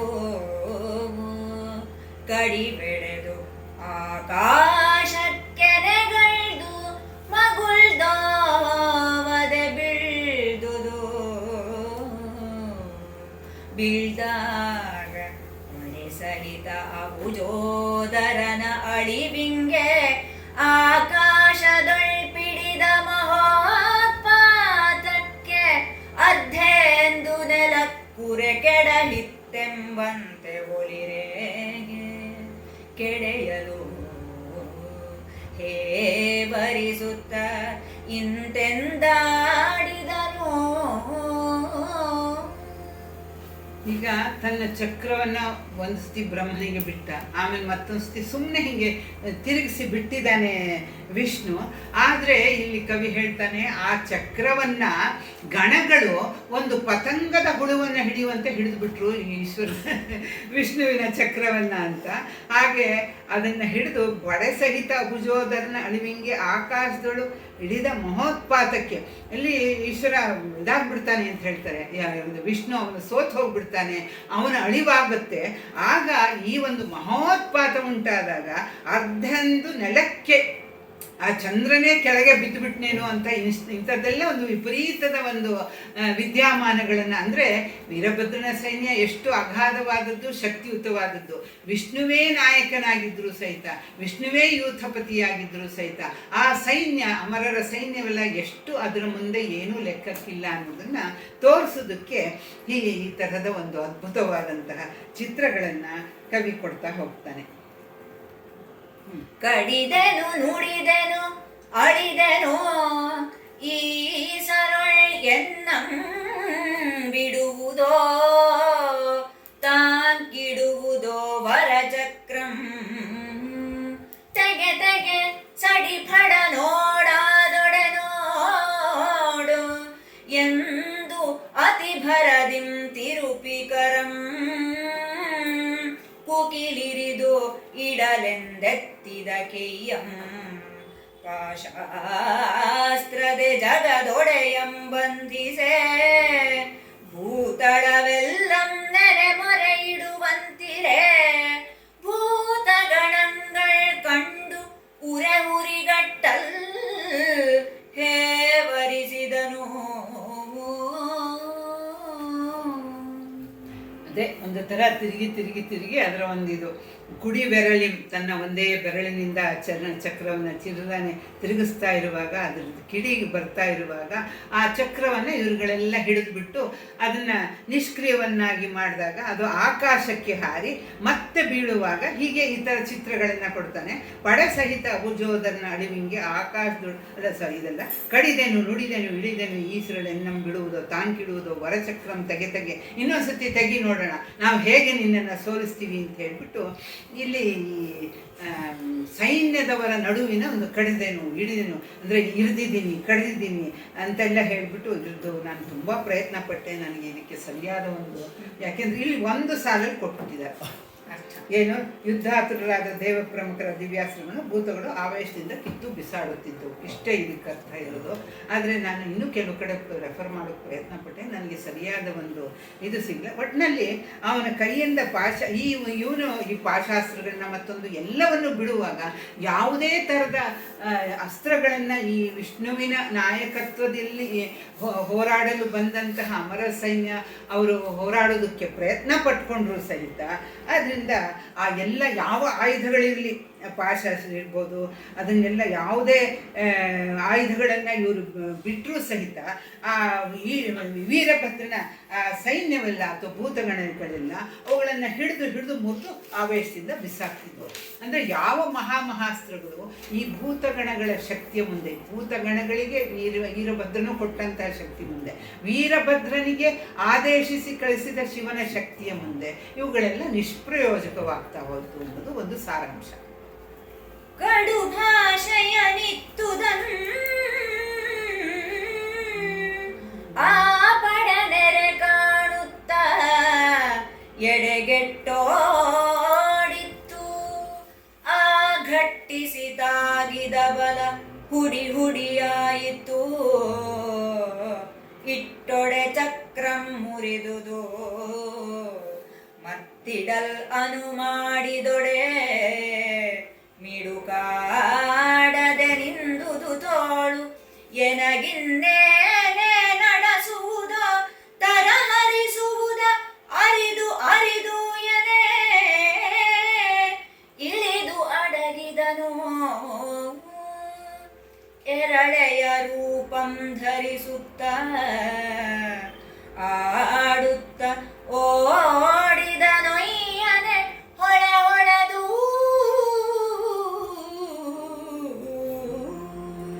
ದಕ್ಷನಿಗೆ ನಿನ್ನ ಯಜ್ಞವನ್ನು ಅವನು ಬೇಡಿಕೊಂಡಾಗ ನೀನೇ ಗತಿ ಇನ್ಯಾರೂ ಇಲ್ಲ, ಹೀಗಾಗ್ತಾ ಇದೆ, ನೀನು ನನ್ನ ಯಜ್ಞವನ್ನು, ನೀನೇ ಯಜ್ಞ ಪುರುಷ, ನೀನೇ ಯಜ್ಞಕ್ಕೆ ಎಲ್ಲ ಸಾಕ್ಷಿ ಅಂತ ಹೇಳಿ ಅವನನ್ನು ವಿಧ ವಿಧವಾಗಿ ಹೊಗಳಿ ಬೇಡಿಕೊಂಡಾಗ, ಹಾಗೆ ಬೇಡಿಕೊಂಡವರಿಗೆ ಅದೇನೋ ದೇಹಿಯಿಂದವರಿಗೆ ನಾಸ್ತಿ ಅನ್ನಬಾರದು ಅನ್ನೋದು ನಮ್ಮ ಒಂದಿದು.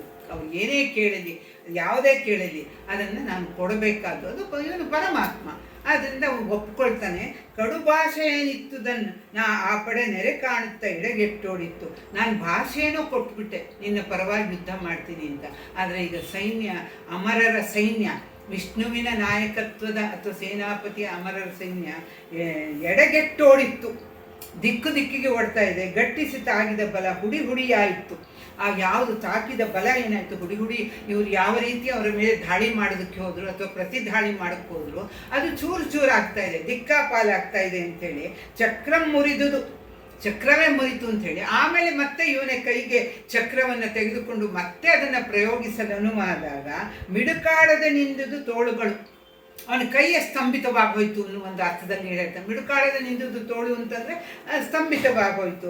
ಆದ್ದರಿಂದ ಇನ್ನೇನು ಮಾಡಲಿ, ನಾನು ಒಂದು ಅಸಹಾಯಕನಾಗ್ತೀನಿ ಅಂತ ಹೇಳಿಬಿಟ್ಟು ಅರಿದೇನು, ಇದು ನನಗೆ ಅರ್ಥ ಆಗ್ತಾ ಇಲ್ಲ, ನಾನು ಇವನ ಸಾಮರ್ಥ್ಯ ನನ್ನದಕ್ಕಿಂತ ಹೆಚ್ಚು ಅಂತ ನಾನು ಅರ್ಥ ಮಾಡಿಕೊಂಡೆ ಅಂಥೇಳಿ ಈಗ ಹೇಗಾದರೂ ಪಾರಾಗಬೇಕು ಅಂಥೇಳಿ ಎರಳೆಯ ರೂಪಂ ಧರಿಸುತ್ತಾ ಆಡುತ್ತಾ ಓಡಿದನು ಒಯ್ಯನೆ ಹೊಳೆದು. ಈ ವಿಷ್ಣುವಿನ ರೂಪದಲ್ಲೇ ಇದ್ದರೆ ವೀರಭದ್ರನ ಸೈನಿಕರು ನನ್ನನ್ನು ಬಿಡುವುದಿಲ್ಲ, ಅದಕ್ಕೆ ಒಂದು ಜಿಂಕೆಯ ರೂಪವನ್ನು ಪಡೆದುಕೊಂಡು ಓಡ್ತಿ. ಎರಳೆ ಅಂದರೆ ಜಿಂಕೆಯ ರೂಪವನ್ನು ಧರಿಸಿ ಅವನ ಯುದ್ಧ ಭೂಮಿಯಿಂದ ಪಲಾಯನ ಮಾಡಿದ ವಿಷ್ಣು ಅಂತ ಹೇಳಿ ರಾಘವಂಕ ಹೇಳ್ತಾನೆ. ಹದ್ದುದ್ದಕ್ಕೆ ದೊಡೆ ಕಂಡನ್ನೆಗಪಿದನೆ ಏರಿದ್ದವನ್ ಬಿದ್ದನೋ ಜನ್ನದೊಳದ್ದನೋ ನೆರೆ ಕದ್ದೋಡಿದನೋ ನೋಡು ಎಂದು ಅಪ್ರತಿಮಂ ಕೆಲಬಲದವರಂ ಬೆಸಗೊಳಲು ಗೆದ್ದನೆ ನೋಡ್ ಏಣಾಕೃತಿಯಿಂದ ಮರೆಗ ಹೊದ್ದಿದನ್ ಅದೆ ಹೋದನು ನೋಡು ಎನೆ ಬಿದ್ದಿಕ್ಕುವೆನೆಂದು ಅಲಗಂಬಂ ತೊಟ್ಟೆಚ್ಚನು ಹರಕೋಪ ಸಮುದ್ಭವನು ಅಲಗಂಬಂ ತೊಟ್ಟೆಚ್ಚನು. ಹೀಗೆ ಆ ವೀರಭದ್ರನ ಒಂದು ಭಯಂಕರವಾದ ದಾಳಿ ಆ ಸೈನ್ಯದಿಂದ, ಯಾಕೆಂದ್ರೆ ಇವ್ನು ಚಕ್ರ ಬಿಟ್ಟಾಗ ಅದನ್ನು ಹಿಡಿದ್ರು, ಯಾರ್ಯಾರು ಆಯುಧಗಳನ್ನ ಹಿಡಿದು ಮುರಿಯೋದಕ್ಕೆ ಶುರು ಮಾಡಿದ್ರು. ಇಂತಹ ಒಂದು ಘೋರವಾದಂತಹ ದಾಳಿಯನ್ನು ನಿರೀಕ್ಷಿಸದಿದ್ದ ದಕ್ಷನಿಗೆ ನಾನು ಸಹಾಯ ಮಾಡ್ತೀನಿ, ಅವನು ನನಗೆ ಶರಣಾಗಿದ್ದಾನೆ, ನೀನೇ ನನ್ನನ್ನು ಕಾಯಬೇಕು, ನನ್ನನ್ನು ಕಾಯಬೇಕು, ನನ್ನ ಯಜ್ಞ, ಯಾಕೆಂದರೆ ಹಿಡಿದಂತಹ ಒಂದು ಕೆಲಸ ಮುಂದುವರಿಬೇಕು, ಅದು ಅರ್ಧದಲ್ಲಿ ನಿಲ್ಲಬಾರದು. ಅದಕ್ಕೆ ರಾಮಾಯಣದಲ್ಲಿ ಒಂದು ಪ್ರಸಂಗ ಬರುತ್ತೆ. ರಾವಣ ಬ್ರಹ್ಮನ ವರದಿಂದ ಕೊಬ್ಬಿದವನಾಗಿ ಅವನು ಕಡೆಗೆ ಕುಬೇರನನ್ನು ಅವನ ಜಾಗವನ್ನು ಆಕ್ರಮಿಸಿಕೊಂಡು ಅದೆಲ್ಲ ತುಂಬ ವಿಸ್ತಾರವಾದ ಕತೆ. ಅವನ ಪುಷ್ಪಕ ವಿಮಾನವನ್ನು ತಾನೇ ಅಪಹರಿಸ್ಕೊಂಡು ಎಲ್ಲಂದರಲ್ಲಿ ಹೋಗಿ ಕಂಡೋರ್ನೆಲ್ಲ ಯುದ್ಧಕ್ಕೆ ಕೇಳ್ತಾ ಹೋಗ್ತಾನೆ. ನನಗೆ ಯುದ್ಧವನ್ನು ಕೊಡು ಅಂತ ಹೇಳಿ ಅವನು ಕೇಳ್ತಾ ಹೋಗ್ತಾನೆ. ಕಡೆಗೆ ಅಲ್ಲಿ ಏನಾಗುತ್ತೆ, ಅವನು ಪ್ರತಿಯೊಬ್ಬರು ಅವನಿಗೆ ಯುದ್ಧವನ್ನು ಕೊಡ್ತಾ ಹೋಗ್ತಾರೆ. ಆದರೆ ಒಂದು ಕಡೆ ಅವನಿಗೆ ಸೋಲು ಆಗತ್ತೆ, ಕಾರ್ತವೀರ್ಯಾರ್ಜುನನಿಂದ ಸೋಲಾಗತ್ತೆ. ಆಮೇಲೆ ವಾಲಿಯಿಂದಲೂ ಸಹಿತ ಅವನಿಗೆ ಸೋಲಾಗುತ್ತೆ. ಹೀಗೆ ಎಲ್ಲೋ ಒಂದು ಕಡೆ ಎಂಥ ಒಂದು ಪ್ರಬಲಶಾಲಿಯಾದರೂ ಸಹಿತ ಅವರಿಗೆ ಸೋಲಾಗ್ತಾ ಹೋಗುತ್ತೆ. ಇವರೆಲ್ಲ ಆಗ ಅವನೇನು ಮಾಡ್ತಾನೆ, ಮತ್ತೆ ಎಲ್ರಿಗೂ ನಮ್ಗೆ ಯುದ್ಧ ಕೊಡು ಅಂತ ಕಡೆಗೆ ಪುಷ್ಪಕ ವಿಮಾನದಲ್ಲಿ ಸಂವರ್ತ ಅನ್ನೋನೊಬ್ಬನನ್ನು ಇದಕ್ಕೆ ಯಜ್ಞ ಮಾಡಿಸೋನಾಗಿ ಮಾಡಿಕೊಂಡು ಮರುತ್ತರಾಜ ಒಂದು ಯಜ್ಞವನ್ನು ಮಾಡ್ತಾ ಇರ್ತಾನೆ. ಅದಕ್ಕೆ ಈ ದೇವತೆಗಳೆಲ್ಲರೂ ಬಂದಿರ್ತಾರೆ. ಇಂದ್ರ, ಅಗ್ನಿ, ಯಮ, ವರುಣ, ಕುಬೇರ ಇವರುಗಳೆಲ್ಲ ಬಂದು ಸಾಕ್ಷಾತ್ತಾಗಿ ಬಂದು ಅವರು ಹವಿಸ್ಸನ್ನು ಸ್ವೀಕರಿಸಬೇಕು ಅಂತಿರುವಾಗ ಇವನು ಮರುತ್ತನ ಯಜ್ಞಕ್ಕೆ ಅವನು ಬರ್ತಾನೆ. ಬಂದ್ಬಿಟ್ಟು ನನಗೆ ನೀನು ಯುದ್ಧವನ್ನು ಕೊಡು, ಇಲ್ಲದಿದ್ದರೆ ಸೋತೆ ಅಂತ ಹೇಳು ಅಂತ ಹೇಳ್ತಾನೆ. ಇವನು ವರಬಲ, ದೇವತೆಗಳ ಮುಂದೆ ಇವನು ಏನೂ ಅಲ್ಲ, ಆದರೆ ಬ್ರಹ್ಮ ಕೊಟ್ಟ ವರಬಲದಿಂದಾಗಿ ಇವನು ಈಗ ದೇವತೆಗಳಿಂದ ಅವಧ್ಯನಾದವನು. ಅವನು ಅವಧ್ಯನಾದಾಗ ಇವರು ಸೋತು ಬಿಡ್ತಾರೆ. ಇವರು ಸಾವಾಗದೇ ಇರಬಹುದು, ಆದರೆ ಇವರು ಸೋತ. ಅವನನ್ನು ವಧಿಸಿದರೆ ಮಾತ್ರ ಯುದ್ಧ ಗೆದ್ದಾಗೆ ವಿನ ಅವನನ್ನು ವಧಿಸುವುದಕ್ಕೆ ಸಾಧ್ಯವಾಗದಿದ್ದರೆ, ರಾವಣನನ್ನು ವಧಿಸುವುದಕ್ಕೆ ಸಾಧ್ಯವಾಗದಿದ್ದರೆ ಅದು ನಡೀತಾ ಹೋಗುತ್ತೆ. It is never ending battle. ಅದರಿಂದ ಅವರೇನು ಮಾಡಿದ್ರು, ಈಗ ಇವನು ಯುದ್ಧದಿಂದ ಇದು ವರಬಲದಿಂದ ಮತ್ತನಾಗಿದ್ದಾನೆ, ಅಹಂಕಾರಿಯಾಗಿದ್ದಾನೆ. ಈ ಸಂದರ್ಭದಲ್ಲಿ ನಾವು ಜಾಣತನದಿಂದ ಇಲ್ಲಿಂದ ಹೊರಟೋಗೋದೇ ವಾಸಿ ಅಂತೇಳಿ ತಕ್ಷಣ ಕೊಡೋದ್ರೆ, ಅವ್ರು ಹಾಗೆ ಹೋದರೆ ರಾವಣ ಅವ್ರನ್ನ ಬೆನ್ನಟ್ಟುತ್ತಾನೆ. ಯಾಕೆಂದರೆ ದೇವತೆಗಳಿಗೆ ಇವನು ಶತ್ರುವಾಗಿದ್ದಾನೆ. ದೇವತೆಗಳನ್ನು ತಾನು ಗೆಲ್ಲುವ, ದೇವತೆಗಳಿಂದ ಸಾವು ಪಡೆದೇ ಇರುವಂಥ ವರ ಪಡೆದಿರುವಾಗ ಅವರು ಬೆನ್ನಡ್ತಾನೆ. ಹಾಗಾದ್ರೆ ಅವರು ಅದೇ ಸ್ವರೂಪದಲ್ಲಿ ಓಡೋದಕ್ಕೆ ಸಾಧ್ಯ ಇಲ್ಲ. ಅವರು ಪಕ್ಷಿಗಳ ರೂಪವನ್ನು ಧರಿತಾರೆ. ಯಮ ಕಾಗೆಯ ರೂಪ, ವರುಣ ಹದ್ದಿನ ರೂಪ, ಇಂದ್ರ ನವಿಲಿನ ರೂಪ, ಆಮೇಲೆ ಕುಬೇರ ಕೆಂಬೂತದ ರೂಪ, ಇದು ಯಾವುದು ಒತಿಕೇತದ ರೂಪ, ಆಮೇಲೆ ಇನ್ನೊಬ್ಬ ಇದು ಯಾವುದು ಶುಂಜದಲ್ಲ, ಅದರಲ್ಲಿ ಕೊಡೋದು ಕೋಳಿ ರೂಪ, ಹುಂಜದ ರೂಪ. ಹೀಗೆ ಒಬ್ಬರೊಬ್ಬರು ಒಂದು ಇದೆ. ಅಲ್ಲಿ ಇದು ಹೊರಟೋಯ್ತು, ಯಾವುದೋ ಒಂದು ಹಕ್ಕಿ ಹಾರೋಯ್ತು, ಕಾಗೆ ಹಾರೋಯ್ತು, ನವಿಲು ಹಾರೋಯ್ತು ಅಂತ ಅನ್ಕೋತಾನೆ. ಆ ಕಡೆಗೆ ಅವನನ್ನು ಕೇಳ್ತಾನೆ, ಕೊಡು ನೀನು ಯುದ್ಧ, ಅವರೆಲ್ಲ ಹೇಡಿಗಳು ಓಡೋದ್ರು ಅಂತ ಹೇಳ್ತಾನೆ. ಅವನು ಯುದ್ಧಕ್ಕೆ ರೆಡಿ ಆಗ್ತಾನೆ. ಸಮರ್ಥ ನಾನು ಯಾಕಿದನ್ನು ಹೇಳಿದೆ ಅಂದರೆ, ನೀನೇನಂತ ತಿಳ್ಕೊಂಡಿದ್ದೆ, ನೀನನ್ನು ಕೊಲ್ತೀನಿ ಅಂದಾಗ ಅಯ್ಯೋ ಯಾರು ಮರುಗುತ್ತಾರೆ.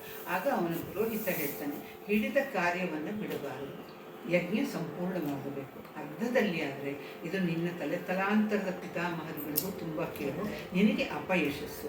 ಆದ್ದರಿಂದ ಅವ್ನು ಏನು ಬೇಕಾದ್ರೂ ಒದರ್ಕೊಳ್ಳಿ, ನೀನು ಹೋಗು.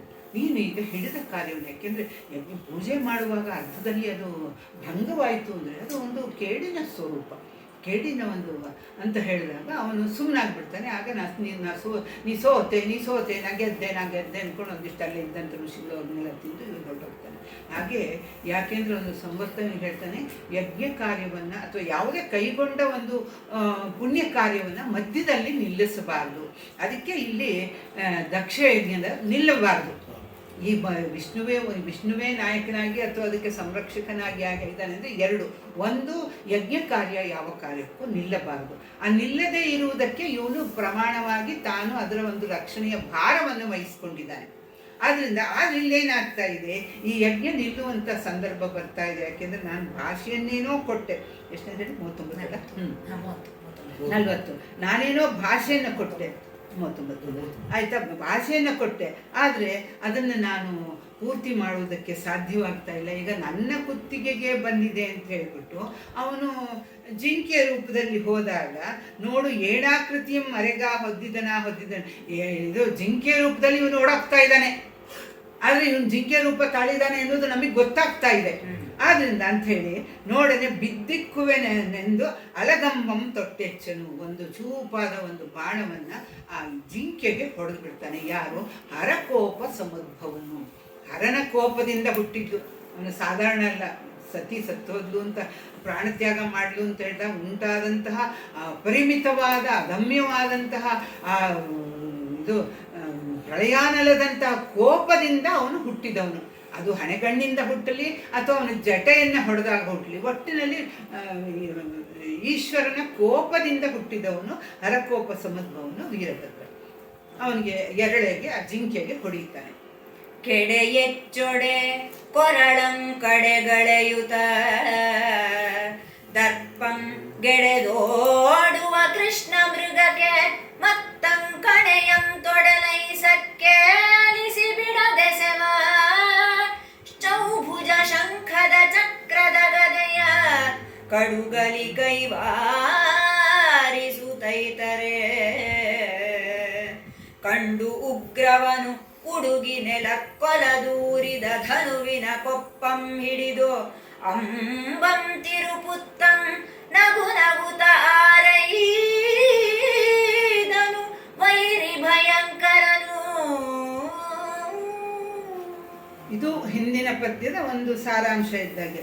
ಅವನನ್ನು ಮತ್ತೆ ಆ ಜಿಂಕೆಯನ್ನು ಹೊಡಿತಾನೆ. ಕ್ರೂರವಾದ ಬಾಣಗಳನ್ನೆಲ್ಲ ಕೃಷ್ಣ ಮೃಗಕ್ಕೆ ಮತ್ತಂ ಕಣೆಯಂ ತೊಡಲು ಐಸ ಕೇಳಿಸಿ ಬಿಡದೆಸ ಚೌಭುಜ ಶಂಖದ ಚಕ್ರ ಗದೆಯ ಕಡುಗಲಿ. ತನ್ನ 4 ತೋಳುಗಳಲ್ಲೂ ಶಂಖ ಚಕ್ರ ಗದಾ ಪದ್ಮವನ್ನು ಇವನು ಧರಿಸಿದ್ದಾನೆ. ವಿಷ್ಣುವಿದು. ಯಾಕೆಂದರೆ ಆ ಶಂಖಕ್ಕೆ ಪಾಂಚಜನ್ಯ ಅಂತ ಹೆಸರು, ಗದೆಗೆ ಕೌಮೋದಕಿ ಅಂತ ಹೆಸರು, ಬಿಲ್ಲಿಗೆ ಶಾಂಘ್ರ ಅಂತ ಹೆಸರು, ಆಮೇಲೆ ಚಕ್ರಕ್ಕೆ ಸುದರ್ಶನ ಅಂತ ಹೆಸರು. ಇದಕ್ಕೆ 4ಕ್ಕೂ ಸುದರ್ಶನ ಚಕ್ರ, ಕೌಮೋದಕಿ ಗದೆ. ಶಾರಂಗ ಅದು ಒಬ್ಬರ ಹೆಸರು ಅದು. ಸಾರಂಗ ಅನ್ನೋದು ಒಂದು ರಾಗ. ಅಲ್ಲ, ಶಾರಂಗಧರ ಸಂಹಿತ ಅಂತ ಒಂದು ಇಲ್ಲ, ಇದು ಶಾಂಗ್ರ ಶಾಕಿಡಿಶ, ಆಮೇಲೆ ಕಾಕ ಗಾ ಇದೆಯಲ್ಲ ಅದಕ್ಕೆ ಗಾವತ್ತು, ಆಮೇಲೆ ಇದು ಅದು ಶಾಂಗ್ರ ಅಲ್ಕಾವತ್ತು. ಅದು ಶಾಂಗ್ರ ಅನ್ನೋದು ಅವನ ಬಿಲ್ಲಿನ ಹೆಸರು, ಕೌಮೋದಕಿ ಅನ್ನೋದು ಅವನ ಗದೆಯ ಹೆಸರು, ಸುದರ್ಶನ ಅನ್ನೋದು ಚಕ್ರದ ಹೆಸರು, ಆಮೇಲೆ ಶಂಖದ ಹೆಸರು ಇದು ಪಾಂಚಜನ್ಯ ಚೌದ ಇದು ಚೌಭುಜ. ಹೌದಾ, ಚೌಭುಜ ಶಂಖ ಚಕ್ರ ಗದೆಯ ಕಡುಗಲಿ. ಆಮೇಲೆ ಕೈ ವಾರಿಸುತ್ತಾ ಇದ್ದರೆ ವಿಷ್ಣು ಇವನ ಪ್ರತಾಪವನ್ನು ನೋಡಿ ಅವನಿಗೆ ತಬ್ಬಿಬ್ಬಾಗುತ್ತೆ. 4 ತೋಳುಗಳನ್ನು ಉಳ್ಳಂಥವನು, 4 ಅಪರಿಮಿತವಾದಂಥ ಆಯುಧಗಳನ್ನು ತೊಟ್ಟವನಾದರೂ ಪಾಂಚಜನ್ಯವು ಒಂದು ಥರದಲ್ಲಿ ಆಯುಧ ಅಂತ ಹೇಳಬೇಕು. ಅದು ಜನರನ್ನ ಕೊಲ್ಲದೇ ಇರ್ಬೋದು, ಆದರೆ ಭೀಕರವಾಗಿ ಅದು ಸದ್ದು ಮಾಡಿದಾಗ ಪಾಂಚಜನ್ಯಂ ಋಷಿಕೇಶೋ ದೇವದತ್ತಂ ಧನಂಜಯ ಪ್ರೌಂಡ್ರಂ ದತ್ತಂ ಮಹಾಶಂಕ ಭೀಮಕರ್ಮ ವೃಕೋದರ ಅಂತ ಭಗವದ್ಗೀತೆಯಲ್ಲಿ ಬರುತ್ತೆ. ಇವರೆಲ್ಲರೂ ತಮ್ಮ ಶಂಖವನ್ನು ಭೀಕರವಾಗಿ ಧ್ವನಿ ಮಾಡಿದಾಗ ಆ ಧ್ವನಿಯಿಂದಲೇ ಶತ್ರುವಿನ ಎದೆ ನಡುಗುತ್ತಂತೆ. ಆ ರೀತಿಯಲ್ಲಿ ಅದು ಒಂದು ಥರದಲ್ಲಿ ಪ್ರಾಣವನ್ನು ಹರಣ ಮಾಡದೇ ಇದ್ರೂ ಶತ್ರುವಿನ ಎದೆ ನಡುಗಿಸಿ ಅವರ ಬಲವನ್ನು ಕಡಿಮೆ ಮಾಡುವಂತಹ ಆಯುಧ. ಅದರಿಂದ ಚೌಭುಜ ಚಕ್ರದ ಗದೆಯ ಕಡುಗಲಿ ಅಂತ ಅದಕ್ಕೆ ಹೇಳಿ ಶಂಖವನ್ನು ಸೇರಿಸಿ ಕಡುಗಲಿ. ಅವು ಕಡೆಗೆ ಉಗ್ರವನ್ನು ಹುಡುಗಿ ನೆಲಕ್ಕೊಲದೆ ಊರಿದ ಧನುವಿನ ಕೊಪ್ಪಂ ಹಿಡಿದಂಬಂ ತಿರುಗುತ್ತಾ ಇವನನ್ನು ಹೊಡೆದು ಬಿಟ್ಟಿದ್ದಾನೆ. ಈಗ ತನ್ನ ಧನಸ್ಸನ್ನು ಹಿಡಿದು ಅದರ ಕೊಪ್ಪನ್ನು ತಿರುಗಿಸ್ತಾ ವೀರಭದ್ರ ಏನು ನಗು ನಗುತ್ತಾರೆ ಇದನು ವೈರಿ ಭಯಂಕನು. ವಿಷ್ಣುವಿನ ಸ್ಥಿತಿಯನ್ನು ನೋಡಿ ವೀರಭದ್ರ ಮುಗುಳ್ನಗುತ್ತಾ ಅವನ ಹತ್ತಿರಕ್ಕೆ ಬರುತ್ತಾನಂತೆ. ಈ ಪರಿಸ್ಥಿತಿ ಅಂದರೆ ವಿಷ್ಣುಗೆ ಆ ಜಿಂಕೆಯನ್ನು ಕೊಂದು ಬಿಡುತ್ತೆ ಅದು ಅವನ ಬಾಣ. ಅವನು ಜಿಂಕೆಯ ಸ್ವರೂಪವನ್ನು ಪಡೆದಿದ್ದಾನೆ. ಇದು ಹೇಳಿದ್ನಲ್ಲ, ಇದರಲ್ಲೆಲ್ಲೂ ಇಲ್ಲ. ಇವನು ಬಹುಶಃ ಕಲ್ಪನೆ ಅಥವಾ ಬೇರೆ ವೀರಭದ್ರ ಕಾವ್ಯಗಳನ್ನು ನಾನು ನೋಡಿಲ್ಲ. ನಾನು ನೋಡಿರೋಂಥ, ಯಾಕೆಂದರೆ ಇದರಲ್ಲಿ ಬರುತ್ತೆ ಎಲ್ಲ ಶಿವಪುರಾಣಗಳಲ್ಲೂ ಬರುತ್ತೆ, ಭಾಗವತದಲ್ಲೂ ಬರುತ್ತೆ. ಈ ದಕ್ಷ ಯಜ್ಞದ ಪ್ರಸಂಗ ಎಲ್ಲ ಬರುತ್ತೆ. ಶಿವಪುರಾಣದಲ್ಲಂತೂ ತುಂಬ ಡೀಟೇಲ್ ಆಗಿ ಬರುತ್ತೆ. ಆದರೆ ಇವನು ಜಿಂಕೆಯ ರೂಪವನ್ನು ತಡೆದು ಓಡೋದ ಅಂತೆಲ್ಲೂ ಬರುತ್ತಿಲ್ಲ. ಆದರೆ ಕಡೆಗೆ ಅವನು ವೀರಭದ್ರ ಒಂದು ಥರ ಅಜೇಯನಾಗುತ್ತಾನೆ. ಕಡೆಗೆ ವಿಷ್ಣು ಬುದ್ಧಿ ಹೇಳ್ತಾನೆ ಇವನಿಗೆ, ಹೀಗಾಗಿದೆ, ಹೀಗೆ ನೀನು ಮಾಡಿದ್ರೆ ಆದರೆ ಏನಾಗುತ್ತೆ ನಾನೇ ಮಾಡ್ತೀನಿ. ಕಡೆಯ ಒಂದು ಮೂಮೆಂಟಿನವರೆಗೂ ದಕ್ಷಿಣ ಒಂದು ಅಹಂಕಾರ ಕಡಿಮೆ ಆಗೋದೇ ಇಲ್ಲ. ಕಡೆಗೆ ಇವ್ರನ್ನೆಲ್ಲ ಸೋಲಿಸಿ ಅವರು ನುಗ್ಗುತ್ತಾನೆ. ಅದು ನೋಡ್ರಿ.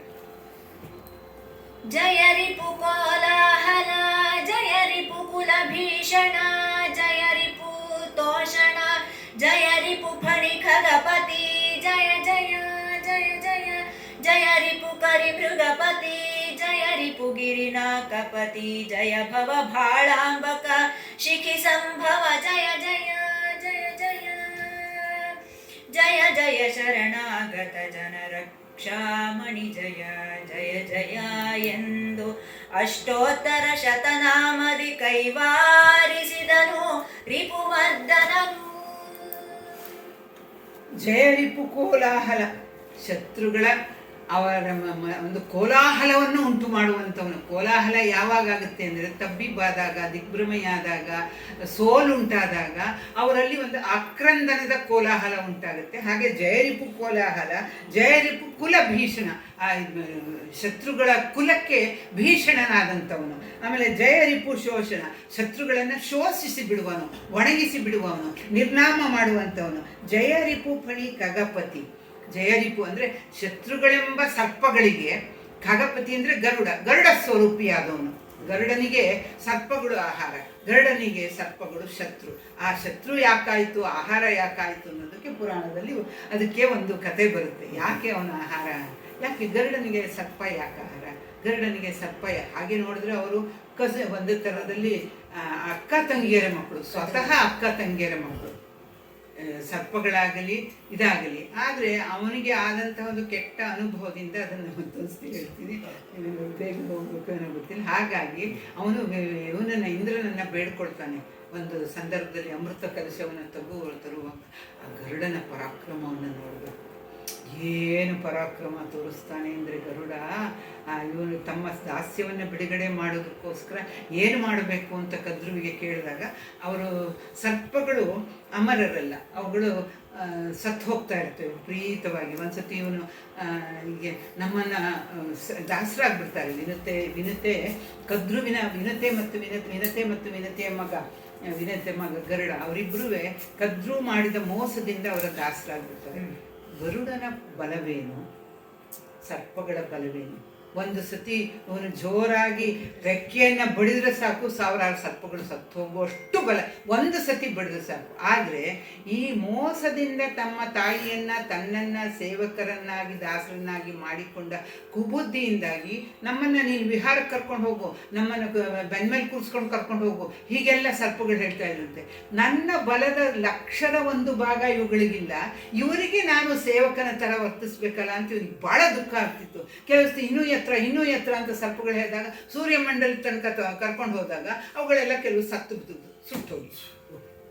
ಆಮೇಲೆ ಅಮ್ಮ ಯಾಕಮ್ಮ ನಾವು ಇಷ್ಟು ಕಷ್ಟಪಡ್ತಿದ್ದೀವಿ ಅಂದಾಗ ಏನಪ್ಪ ಮಾಡೋದು ದಾಸಿ, ಹಾಗಾದ್ರೆ ಏನು ಮಾಡಲು ಅವಳನ್ನ ಕೇಳು ಅಂದಾಗ ಅವಳು ಹೇಳ್ತಾಳೆ ನಮ್ಗೆ ಅಮೃತವನ್ನು ತಂದುಕೊಡು, ಯಾಕೆಂದ್ರೆ ಸತ್ತೋಗಿರ್ತಾರಲ್ಲ ಕೆಲವು ಸರ್ಪಗಳು ಮಕ್ಕಳು, ಅಮೃತವನ್ನು ತಂದುಕೊಡು ಅಂದಾಗ ಹೋಗ್ತಾನೆ. ಅಮೃತ ಎಲ್ಲಿರುತ್ತೆ?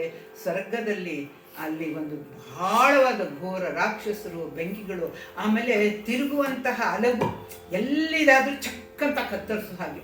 ಆಮೇಲೆ ಸೈನಿಕರಿಗೆ ಒಂದು 4-5 ರಕ್ಷಣಾ ಕೋಟೆಗಳ ನಡುವೆ ಭೀಕರವಾದ ಘೋರ ಜ್ವಾಲೆ, ಅವುಗಳ ನಡುವೆ ಅಮೃತದ ಕಲಶ ಇರುತ್ತೆ. ಇವನು ಹೇಗೆ ಅದೊಂದು ಓದಬೇಕು, ಗರುಡ ಹೇಗೆ ತರ್ತಾನೆ ಅಂತೇಳಿ ಅದೆಲ್ಲವನ್ನು ನಿವಾರಿಸಿಕೊಂಡು ಸಣ್ಣ ರೂಪ, ಆ ಚಕ್ರಗಳಿಂದ ಹೇಗೆ ಸಣ್ಣ ರೂಪನ ಪಡಿತಾನೆ.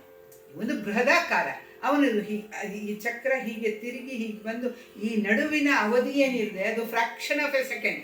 ಆ ಫ್ರಾಕ್ಷನ್ ಆಫ್ ಎ ಸೆಕೆಂಡಲ್ಲಿ ಅವನು ತೂರು ಹೋಗ್ಬಿಡ್ಬೇಕು, ಇಲ್ಲಿದ್ರೆ ಅವನು ಚಕ್ಕಂತ ಕತ್ತರಿಸಕ್ಕೆ ಹೋಗ್ತಾನೆ. ಹಾಗೆ ಹೋಗಿ ಅಮೃತ ಕಲಶವನ್ನು ತೊಗೊಂಡು ಬರ್ತಾನೆ. ಆಗ ಇಂದ್ರನಿಗೆ ತುಂಬ ಸಂತೋಷ ಆಗುತ್ತೆ. ಆದರೆ ನೀನು ಹೋಗ್ಬೇಡ ಅಂತಾನೆ. ಇದನ್ನು ನೀನು ಯಾರಿಗೆ ಕೊಡ್ತಿದ್ದೀವಿ ಗೊತ್ತಾ? ಮಹಾ ದುಷ್ಟರಾದಂಥ ವಿಷ ಜಂತುಗಳಾದಂಥ ಸರ್ಪಗಳಿಗೆ ಕೊಡ್ತಾ ಇದೆಯಾ, ಸಲ್ಲದು ಅಂತ ಹೇಳ್ತಾರೆ. ನಾನೇನು ಮಾಡೋಕ್ಕಲ್ಲ, ನಾನು ನಮ್ಮಮ್ಮ ಅನ್ಯಾಯದಿಂದ ದಾಸ್ಯದಲ್ಲಿದ್ದೀನಿ, ಆದ್ದರಿಂದ ನಾನು ಕೊಡಲೇಬೇಕು ಅಂತಾನೆ.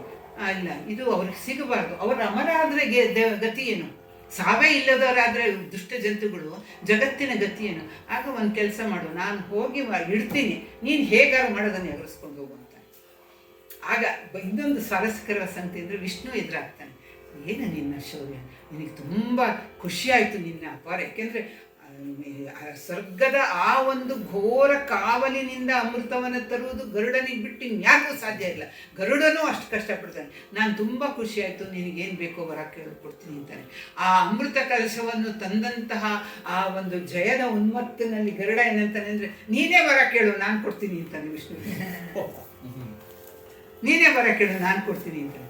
ಹಾಗಾದರೆ ಇಬ್ಬರು ಪರಸ್ಪರ ಏನು ವರ ಕೇಳ್ತಾನೆ ಅಂದರೆ, ನೀನು ಕೇಳು ಫಸ್ಟು ಅಂತಾನೆ. ನಾನು ನಿನಗಿಂತ ಮೇಲಿರಬೇಕು ಅಂತಾನೆ ಗರುಡ.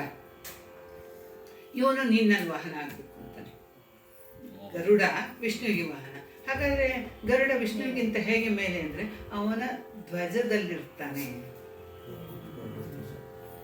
ಧ್ವಜದಲ್ಲಿ ಅವನನ್ನು ಇಟ್ಕೋತಾನೆ. ಅವನಿಗೆ ಧ್ವಜ ಯಾವಾಗಲೂ ಎಷ್ಟೇ ಇದಾದ್ರೂ ಮೇಲೆ ತಾನೆ. ಆಮೇಲೆ ಬಂದಾಗ ಇಲ್ಲಿ ಬಿಡ್ತಿದ್ರು ಗರುಡ ಧ್ವಜ, ಗರುಡ ಗಮನ, ಗರುಡ ಆಗ ಇಂದ್ರ ಇಲ್ಲಿ ಬರ್ತಾನೆ. ಇವ್ರಿಗೆ ತುಂಬ ಖುಷಿಯಾಗಿ ಹೋಗುತ್ತೆ ಕದ್ರು ಅವ್ರಿಗೆಲ್ಲ. ಇನ್ನು ನನಗೆ ನನ್ನ ಮಕ್ಕಳಿಗೆ ಇನ್ನು ಮರಣವಿಲ್ಲ ಅಂತ ಹೇಳಿದಾಗ, ನೀವು ಶುದ್ಧರಾಗಿ ಪ್ರಾತರ್ವಿಧಿಗಳನ್ನ ಮುಗಿಸಿಕೊಂಡು ಸ್ನಾನ ಮಾಡ್ಕೊಂಡು ಬನ್ನಿ ಅಂತೇಳಿ ಒಂದು ದರ್ಬೆಯ ಸ್ಥಳದಲ್ಲಿ ಇಡ್ತಾನೆ. ದರ್ಬೆ ಬಹಳ ಪವಿತ್ರವಾದ ತಾನೆ, ಅದ್ರ ಮೇಲೆ ಇಡ್ತಾನೆ. ಇಲ್ಲಿಟ್ಟಿರ್ತೀನಿ, ನೀವು ಸ್ನಾನ ಮಾಡಿ ಶುದ್ಧರಾಗಿ ಬಂದು ಶುದ್ಧವಾಗಿ ಇದನ್ನು ಸ್ವೀಕರಿಸಿ ಅಂದಾಗ ಖುಷಿಯಿಂದ ಅವ್ರು ಹೋಗ್ತಾರೆ.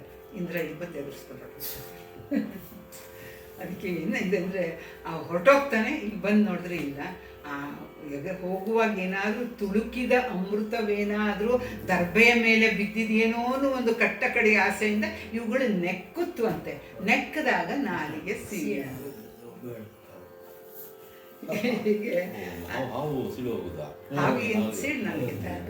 ದರ್ಬೆ ಬಹಳ ಬಂದಿರ್ತಾರೆ. ಅದು ಕತ್ತಿ ಹಾಗೆ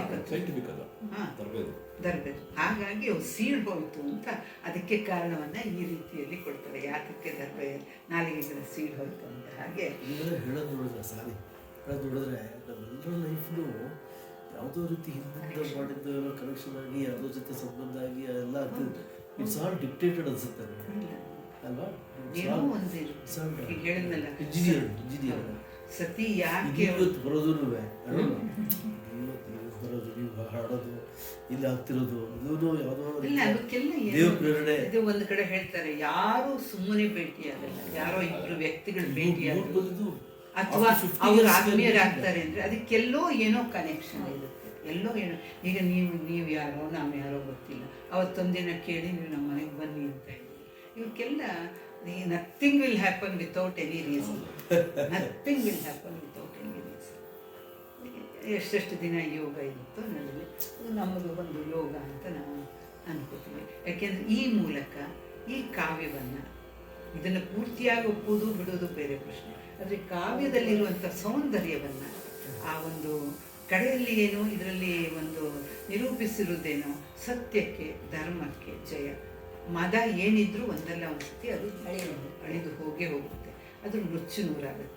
ಅದು ನಮಗೆ ಜೀವನಕ್ಕೆ ಒಂದು ಪಾಠವನ್ನು ಕಲಿಸುತ್ತೆ. ಅವೆಲ್ಲ ಏನದ ಅದಕ್ಕೆ ವೇದ ಪಾರಾಯಣದ ಫಲ, ಗಂಗಾದಿ ತೀರ್ಥ ಸ್ನಾನ ಫಲ, ಕೃಚ್ಛಾದಿ ತಪಸ್ಸಿನ ಫಲವು, ಜ್ಯೋತಿಷ್ಠೋಮ ಯಾಗದ ಫಲ, ಕನ್ಯಾದ ಇದೆಲ್ಲ ಹೇಳ್ತಾರಲ್ಲ, ಇವೆಲ್ಲ ಫಲ ನಮಗೆ ಸಿಗುತ್ತೋ ಬಿಡುತ್ತೋ ಗೊತ್ತಿಲ್ಲ. ಅದು ಅವರ ಒಂದು ಕಾವ್ಯದ ಹೆಗ್ಗಳಿಕೆಯನ್ನು ಹೇಳ್ಕೊಳ್ಳೋಕ್ಕೆ ಅಥವಾ ಸಿಗಲಿ ಅನ್ನೋ ಒಂದು ಉದ್ದೇಶದಿಂದ ಅಂತ. ಅದಕ್ಕೆ ಒಂದು ನಿಷ್ಠೆ, ಭಕ್ತಿ, ಶ್ರದ್ಧೆ, ನಂಬಿಕೆ, ಈ 4 ಬೇಕು. ನಿಷ್ಠೆ, ಶ್ರದ್ಧೆ, ಭಕ್ತಿ, ಆಳವಾದಂಥ ನಂಬಿಕೆ ಬೇಕು. ಆದರೆ ಇವು ಯಾವ ಸಿಗುತ್ತೋ ಬಿಡುತ್ತೋ, ಆದರೆ ಆ ಕಾವ್ಯಗಳನ್ನು ಕೇಳುವುದರಿಂದ ನಮ್ಮ ಸಂಸ್ಕಾರ ಹೆಚ್ಚು ಹೆಚ್ಚು ಹೆಚ್ಚು ಇದಾಗುತ್ತೆ, ಒಳ್ಳೆಯ ಸಂಸ್ಕಾರ ಆಗುತ್ತೆ, ಆನಂದ ಸಿಗುತ್ತೆ. ಆ ಕ್ಷಣಕ್ಕಾದರೂ ಆ ಆನಂದ ಆ ಕ್ಷಣಕ್ಕಲ್ಲ, ಎಷ್ಟೋ ದಿನ ಎಷ್ಟೋ ಕಾಲ ನಮ್ಮ ಮನಸ್ಸಿನಲ್ಲಿ ರಿಂಗೊಣಿಸ್ತಾ ಇರುತ್ತೆ. ಹೌದು ತಾನೆ? ಅದಕ್ಕೆ ಶತಾವಧಾನ ಗಣೇಶ ಮಾತಾಪಿತ ಋಣ, ಗುರು ಋಣ, ದೇವ್ರ ಋಣ ಹೇಳ್ತೀರಾ, ಸಾಮಾಜ ಋಣ, ಇದು ಆನಂದ ಋಣ. ಈಗ ನೀವು ಇಷ್ಟ ಹೇಳಿದ್ರಿ, ಇಷ್ಟ ವಾಚನ ಮಾಡಿದ್ರೆ, ಇಷ್ಟ ಮಾಡಿದ್ರೆ ಅಂತ ಹೇಳೋದು ಆನಂದದ ಋಣ. ನೀವು ಕೊಟ್ಟ ಆನಂದಕ್ಕೆ ನಮ್ಮ ಋಣ. ಭೂಮಿಗೆ ಮನುಷ್ಯ ಬಂದಾರದಿಂದ ಬೇಕಾದಷ್ಟು ಋಣಗಳಲ್ಲಿರ್ತಾನೆ, ಪ್ರತಿಯೊಂದು ಋಣ. ಭೂಮಿಗೆ ಬರುವುದೇ ಒಂದು ಋಣ. ಆಮೇಲೆ ಭೂಮಿಗೆ ಬಂದಾಗ ಎಷ್ಟು ಜನಕ್ಕೆ ಎಷ್ಟು ಥರದಲ್ಲಿ ನಾವು ಋಣಿಯಾಗಿರ್ತೀವಿ, ಆದರೆ ನಾವು 1 to 1 ತೀರ್ಸೋಕ್ಕಾಗಲ್ಲ. ಹೌದಾ? ನಾನು ಈಗ ಇತ್ತೀಚೆಗೆ ನಾನು ಸ್ಕೂಟ್ರ್ ಓಡಿಸ್ಬೇಕಾದ್ರೆ ನನಗೆ ಸ್ವಲ್ಪ ಭುಜ ನೋವು ಇದು ಎಲ್ಲ ಇರೋದ್ರಿಂದ ನನಗೆ ಹೀಗೆ ನಿಲ್ಲಿಸಿದ್ದನ್ನು ಭಾರವಾದ ಗಾಡಿನ ಹಿಂದಕ್ಕೆ ಎಳ್ಕೊಳ್ಳೋಕೆ ಸಾಧ್ಯ ಆಗಲ್ಲ, ಯಾರದ್ದೋ ಹೆಲ್ಪ್ ತೊಗೋತೀನಿ, ಅದು ಒಂದು ಋಣ. ಆದರೆ ನಾನು ಅವನಿಗೆ ಏನಾದ್ರು ಮಾಡೋಕ್ಕೆ ಸಾಧ್ಯ ಇಲ್ಲ. ಈ ಋಣಗಳನ್ನು ತೀರಿಸೋದು ಹೇಗೆ ಅಂದರೆ, ನಮಗೆ ಎಲ್ಲಾದರೂ ಅವಕಾಶ ಸಿಕ್ಕಾಗ ನಾವು ಅದನ್ನು ಮಾಡಬೇಕು. ಅದು 1 to 1 ಆಗಲ್ಲ, ಅದು ಎಲ್ಲೋ ಮುಂದುವರುತ್ತೆ. ಒಂದು ಸಣ್ಣ ಅವಕಾಶ ಸಿಕ್ಕರೂ ಓಹ್ ನಾನು ಮಾಡಿದೆ ಅಂತಲ್ಲ, ಇಂಥ ಒಂದು ಅವಕಾಶ ನನಗೆ ಸಿಗಲಿ ಅಂತಲೂ ಅಪೇಕ್ಷಿಸಬಾರ್ದು. ಆಗ ಸಿಗಲಿ ಅಂತ ಅಪೇಕ್ಷಿಸ್ಬೇಕಾದ್ರೆ ಅವ್ರಿಗೇನೋ ಕೇಡು ಅಪೇಕ್ಷೆ ಬರುತ್ತೆ, ಕೇಡಿನ ಇದಾಗ ಅಲ್ವಾ? ಅವ್ರಿಗೇನಾದ್ರು ಆಗಲಿಯೋ ಇವ್ರು ನಾನು ಬಿದ್ದಾಗ ಪೆಟ್ಟಾಗ ಅಂದರೆ ಇಲ್ಲ ಅವ್ರಿಗೆ ಪೆಟ್ಟಾಗಲಿ ಅಂತಲ್ಲ, ಇನ್ಯಾರಿಗೋ ನಮಗೆ ಎಲ್ಲಿ ಒಂದು ಸಣ್ಣ ಅವಕಾಶ ಸಿಗುತ್ತೆ ಅಲ್ಲಿ ಮಾಡಿದಾಗ ಈ ಋಣವನ್ನು ಹಾಗೆ ಒಂದಕ್ಕೊಂದು ತೀರ್ಸಕ್ಕಾಗಿದ್ರು ಆ ಋಣ ಸ್ವಲ್ಪಾಗ ಇನ್ನೊಬ್ಬರಿಗೆ ನಾವು ಮಾಡಿದಾಗ ಇದು ಎಲ್ಲ ನಮಗೆ ಎಲ್ಲ ಕಾವ್ಯಗಳನ್ನು ನಾವು ಕೇವಲ ಅದು ಹಾಡುವುದು, ನಾವು ವ್ಯಾಖ್ಯಾನ ಮಾಡುವುದು, ಅದರ ಒಳಗಡೆ reading it between the lines ಅಂತ ಹೇಳ್ತಾರೆ, ಹಾಗೆ ಬಹಳಷ್ಟು ತತ್ವ ಇದೆ, ನೀತಿ ಇದೆ, ಪಾಠ ಇದೆ. ಅದನ್ನು ನಾವು ಅರ್ಥ ಮಾಡ್ಕೋಬೇಕು. ಇದನ್ನೆಲ್ಲ ಯಾವುದಾದ್ರ ಕಡೆಗೆ ಈ ಸಿಗೋದು ಒಳ್ಳೆಯ ಸಂಸ್ಕಾರ. ನಾವು ಅದಕ್ಕೆ ತೆರ್ಕೊಂಡಿರಬೇಕು, ಅದು ಮುಖ್ಯ. ನಾವು ತೆರ್ಕೊಂಡಿರಬೇಕು. ಮನಸ್ಸು ಹೇಗಿರಬೇಕು, ಒಂದು ಶುಭ್ರವಾದಂತಹ ಒಂದು ಕ್ಯಾನ್ವಾಸ್ ಇದ್ದಂಗಿರಬೇಕು. ಆಗ ಅದರಲ್ಲಿ ನಾವು ಏನು ಪಡಿತೀವಿ ಅನ್ನೋದ್ರ ಮೇಲೆ ಒಳ್ಳೆಯದನ್ನು ನಾವು ಬೆಳಿಬೇಕು. ಅಥವಾ ಸ್ಪಂಜ್ ಇದ್ದ ಹಾಗೆ ಒಳ್ಳೆಯದನ್ನು ನಾವು ಹೀರಿಕೊಳ್ಬೇಕು, ಬೇರೆದನ್ನು ಬಿಟ್ಕೊಳ್ಬೇಕು. ಅದೇ ಕಾವ್ಯ ಕೊಡುವುದು. ಕಾವ್ಯಾನಂದ ಬ್ರಹ್ಮಾನಂದ ಸಹೋದರ ಅಂತ ಹೇಳ್ತಾರೆ. ಕಾವ್ಯಾನಂದಕ್ಕೆ ಬ್ರಹ್ಮಾನಂದ ಸಹೋದರ ಅಂತ ಹೇಳ್ತಾರೆ. ಬ್ರಹ್ಮಾನಂದದು ಅಲ್ಟಿಮೇಟ್. ಬ್ರಹ್ಮಾನಂದ ಅನ್ನೋದು ಸಮಾಧಿ ಸ್ಥಿತಿಯಲ್ಲಿ ಹೇಳ್ತಾರಲ್ಲ, ಅಷ್ಟಾಂಗ ಯೋಗಗಳಲ್ಲಿ ಕಟ್ಟ ಕಡೆಯೋದು ಸಮಾಧಿ ಸ್ಥಿತಿ. ಆ ಸಮಾಧಿ ಸ್ಥಿತಿಯಲ್ಲಿ ಈ ದೇಹವನ್ನು ಸಂಪೂರ್ಣವಾಗಿ ನಾವು ಮರೆತು ಬಿಟ್ಟು ಪರಮಾತ್ಮನಲ್ಲಿ ನಾವು ಲೀನವಾದಾಗ ದೊರೆಯುವುದು ಬ್ರಹ್ಮಾನಂದ. ಆ ಬ್ರಹ್ಮಾನಂದಕ್ಕೆ ಕಿಂಚಿತ್ ದೂನ ಇದು. ಕಾವ್ಯದ ಬಗ್ಗೆ ಹೇಳುವಾಗ ಹೇಳ್ತಾರೆ, ಕಾವ್ಯ ಮೀಮಾಂಸೆಯಲ್ಲಿ ಹೇಳ್ತಾರೆ ಅದನ್ನು. ಕಾವ್ಯ ಮೀಮಾಂಸೆಯಲ್ಲಿ ಬ್ರಹ್ಮಾನಂದ ಸಹೋದರ ಅಂತ ಹೇಳ್ತಾರೆ. ಇವರು ಹೇಳ್ತಾರಲ್ಲ, ಕುವೆಂಪು ಬೇಂದ್ರೆ ಹೇಳ್ತಾರಲ್ಲ, ಕಿಂಚಿತ್ ಅಂಥದ್ದು ಕಿಂಚಿದೂನ್ ಅಂಥದ್ದು ತಕ್ಷಣ ನನಗೆ ನೆನಪಾಗ್ತಾ ಇಲ್ಲ. ಆ ಥರ ಒಂದು ಸ್ವಲ್ಪ ಅಷ್ಟೇ. ಆದರೆ ಆ ಕ್ಷಣಕ್ಕೆ ನೀವು ಪ್ರತಿಯೊಂದನ್ನು ಮರಿಬೋದು. ಆ ಕಾವ್ಯ ನಮ್ಮನ್ನು ತೇಲಿಸುವಂತಹ ಬ್ರಹ್ಮಾನಂದದಲ್ಲಿ, ಆ ಒಂದು ಆನಂದದಲ್ಲಿ ನಾವು ತೇಲುವುದು. ಇದೇ ನಮಗೆ ಕ್ರಮೇಣ ಯಾವುದೋ ಒಂದು ರಾತ್ರಿ ಕಳೆದು ಬೆಳಗಾಗುವುದರಲ್ಲಿ ನಮ್ಮ ಬದಲಾವಣೆ ಆಗುವುದಿಲ್ಲ. ಅದು ಇಷ್ಟಿಷ್ಟೇ ನಿರಂತರವಾಗಿ ಆ ಕಡೆ ನಾವು ನಡೀತಾ ಇದ್ದರೆ ಒಂದಲ್ಲ ಒಂದು ಸತಿ ಸ್ವಲ್ಪ ಪೂರ್ತಿ ಗುರಿ ಮುಟ್ಟದಿದ್ರು ಎಲ್ಲೋ ಒಂದು ಗುರಿಯನ್ನು ಮುಟ್ಟಿರ್ತೀವಿ. ಭಗವದ್ಗೀತೆಯಲ್ಲಿ ಕೃಷ್ಣ ಏನು ಹೇಳ್ತಾನೆ, ಸಾಧನೆ ಇದು ಒಂದು ಥರ ಸಾಧನೆ. ಆ ಸಾಧನೆಯನ್ನು ಮಾಡುವಾಗ ಯಾವುದೋ ಕಾರಣದಿಂದ ಮಧ್ಯದಲ್ಲಿ ಚ್ಯುತವಾಗಿ ಅಥವಾ ಆಯುಸ್ಸೇ ಮುಗಿದು ಏನು ಬೇಕಾದ್ರೂ ಇರ್ಬೋದು, ಬೇರೆ ಆಮಿಷಗಳಿರ್ಬೋದು, ಟೆಂಪ್ಟೇಷನ್ಸ್ ಇರ್ಬೋದು, ಏನೋ ಆಗಿ ಆ ಸಾಧನೆಯಿಂದ ಅಥವಾ ಮೆಟ್ಟಿಲಿನಿಂದ ಇಳಿದು ಮುಂದೆ ಹೋಗೋಕ್ಕಾಗದೇ ಇದ್ದರೆ ಅದು ನಷ್ಟವಾಗುತ್ತೆ ಅಂದ್ರೆ ಅವನು ಹೇಳ್ತಾನೆ ಇಲ್ಲ, ಅದು ನೀನು 10 ಮೆಟ್ಲು ಹತ್ತೀನಿ ಅಲ್ಲಿಗೆ ನೀನು ಆಯಸ್ಸು ಮುಗ್ದು ಏನಾರು ಇದಾದರೆ ಮುಂದಿನ ಜನ್ಮದಲ್ಲಿ 11ನೇ ಮೆಟ್ಲಿಗೆ. ಅದರಿಂದ ನಾವು ಈ ಜನ್ಮಕ್ಕೆ ಏನಾಯಿತೋ ಗೊತ್ತಿಲ್ಲ, ಆದರೆ ಅದು ನಮ್ಮನ್ನು ಒಳಗಡೆ ಈಗ ಎಷ್ಟೋ ಸತಿ ಅನಿಸುತ್ತೆ ನಮ್ಮಲ್ಲಿ ಏನು ಕೆಲವರು ನೋಡ್ತೀವಿ ನಾವು, ಈ ಪುಟ್ಟ ಮಕ್ಕಳು 2-3 ವರ್ಷದ ಮಕ್ಕಳು ಆ ಸಂಗೀತದಲ್ಲಿ ಯಾರೋ ಒಬ್ಳು ತರಕಾರಿ ಮಾಡೋನ್ ಮಗನಂತೆ, ಅವನು 1-2 ವರ್ಷದ ಮಗು ಎಲ್ಲಿ ಏನು ಕೇಳಿದ್ರು ಇದೀ ರಾಗ ಎಲ್ಲಿಂದ ಬರುತ್ತೆ? ತರಕಾರಿ ಮಾರೋನಲ್ಲಿ ಅವ್ರೇನು ಸಂಗೀತದ ಇದಿರುತ್ತಾ? ಆದರೆ ಇದೇನು ಹಿಂದಿನ ಜನ್ಮ ಸಂಸ್ಕೃತಿ. ಈ ಬೇರೆ ಸಂದರ್ಭದಲ್ಲಿ ನಂಬುತ್ತೀವೋ ಬಿಡ್ತೀವೋ ಬೇರೆ ಪ್ರಶ್ನೆ. ಈ ಥರದ ಘಟನೆಗಳನ್ನ ನೋಡಿದಾಗ ಅದೇನೋ ಹಿಂದಿಂದ ನಾವು ಇವಾಗ ಇಷ್ಟು ಮಟ್ಟಿಗಿದ್ದೀವಿ, ಇದರ ಬಗ್ಗೆ ಆಸಕ್ತಿ ಇದೆ. ಅದು ನಿಜವಾಗ್ಲೂ ನಮಗೆ ಹೆಚ್ಚಿನ ವಿಷಯ. ಎಲ್ರಿಗೂ ಆಸಕ್ತಿ ಬರೋಲ್ಲ. ಲೌಕಿಕವಾದ ಒಂದು ಕ್ಷಣಿಕವಾದ ಒಂದು ಇದರಲ್ಲೇ ಮುಳುಗಿ ಹೋಗುವಾಗ ಶಾಶ್ವತವಾಗಿ ಆನಂದವನ್ನು, ಸುಖವನ್ನು, ಸಂತೋಷವನ್ನು, ಸಂಸ್ಕಾರವನ್ನು ಕೊಡುವಂತಹ ಇಂತಹ ಕಾವ್ಯಗಳ ಅಥವಾ ಇಂಥ ಯಾವುದೇ ಒಂದು ಒಳ್ಳೆಯ ಇದರಲ್ಲಿ ನಮ್ಮ ಕೆಲವು ಹೊತ್ತನ್ನಾದರೂ ನಾವು ವ್ಯಯಿಸೋದಕ್ಕೆ ಸಾಧ್ಯವಾದರೆ ಅದು ಸಾಣೆ ಹಾಕಿದಂಗೆ. ವಜ್ರ ಒಂದು ಸತಿ ಕಟ್ ಮಾಡಿದ್ರೆ ಆಗಲ್ಲ. ಆ ವಜ್ರಕ್ಕೆ ಬಹಳ ತಾಳ್ಮೆಯಿಂದ ಅದನ್ನು ಬಹಳ ಸೂಕ್ಷ್ಮವಾಗಿ ಕೆತ್ತಾ ಹೋದಾಗ ಇದನ್ನು ಕಡೆಗೆ ಅದು ಸಂಪೂರ್ಣವಾದ ಹೊಳಪಿನ ವಜ್ರ ಆಗುವ ಹಾಗೆ ನಮ್ಮ ಮನಸ್ಸು ಹಾಗೆ.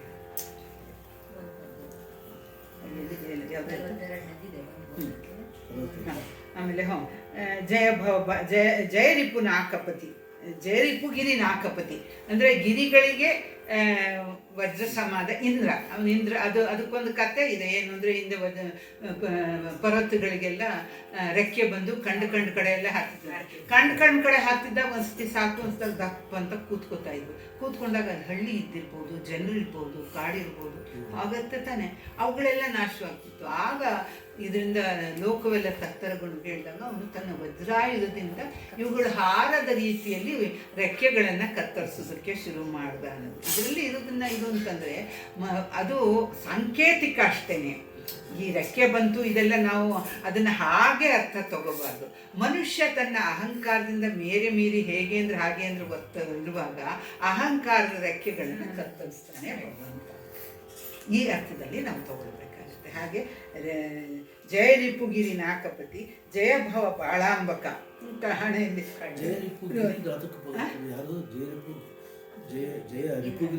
ಅದೇ ನಾನು ಇಂದ್ರ ವಿಷಯ ಹೇಳಿದ್ದು. ನಾಕಪತಿ ಅಂದರೆ ಸ್ವರ್ಗಕ್ಕೆ ಅಧಿಪತಿಯಾದಂಥ ಇಂದ್ರ, ಗಿರಿಗಳಿಗೆ ಜಯ ರಿಪು ನಾಗಪತಿ ಅಂದರೆ ಗಿರಿಗಳಿಗೆ ಶತ್ರುವಾದಂತಹ ಇಂದ್ರನ ರೀತಿಯಲ್ಲಿ ಈ ವೀರಭದ್ರ.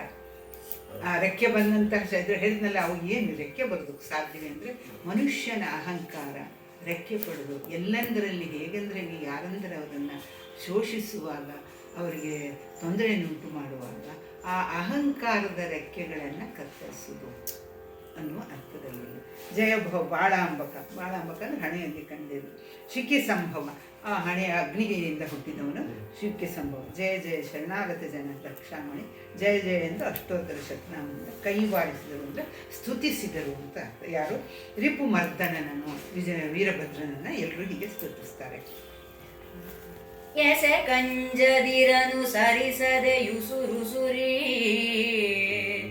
ಎಲೆ ರಕ್ಕಸದಲ್ಲಣಾಯನೆ, ದೇವರ ಶರಹತಿಗಾರದೆ ಹಸಗೆಟ್ಟು ಈ ಹಂದೆ ಮೃಗಾಕಾರವ ಧರಿಸಿದೆನು. ಇಂದು ಈ ಕೃಷ್ಣಾಜಿನವ ಶಶಿಮೌಳಿಗೆ ಕೊಡುವೈ, ಲಿಂಗಾರ್ಚನೆಯೆಡೆಗಾಗಿಸುವೈ.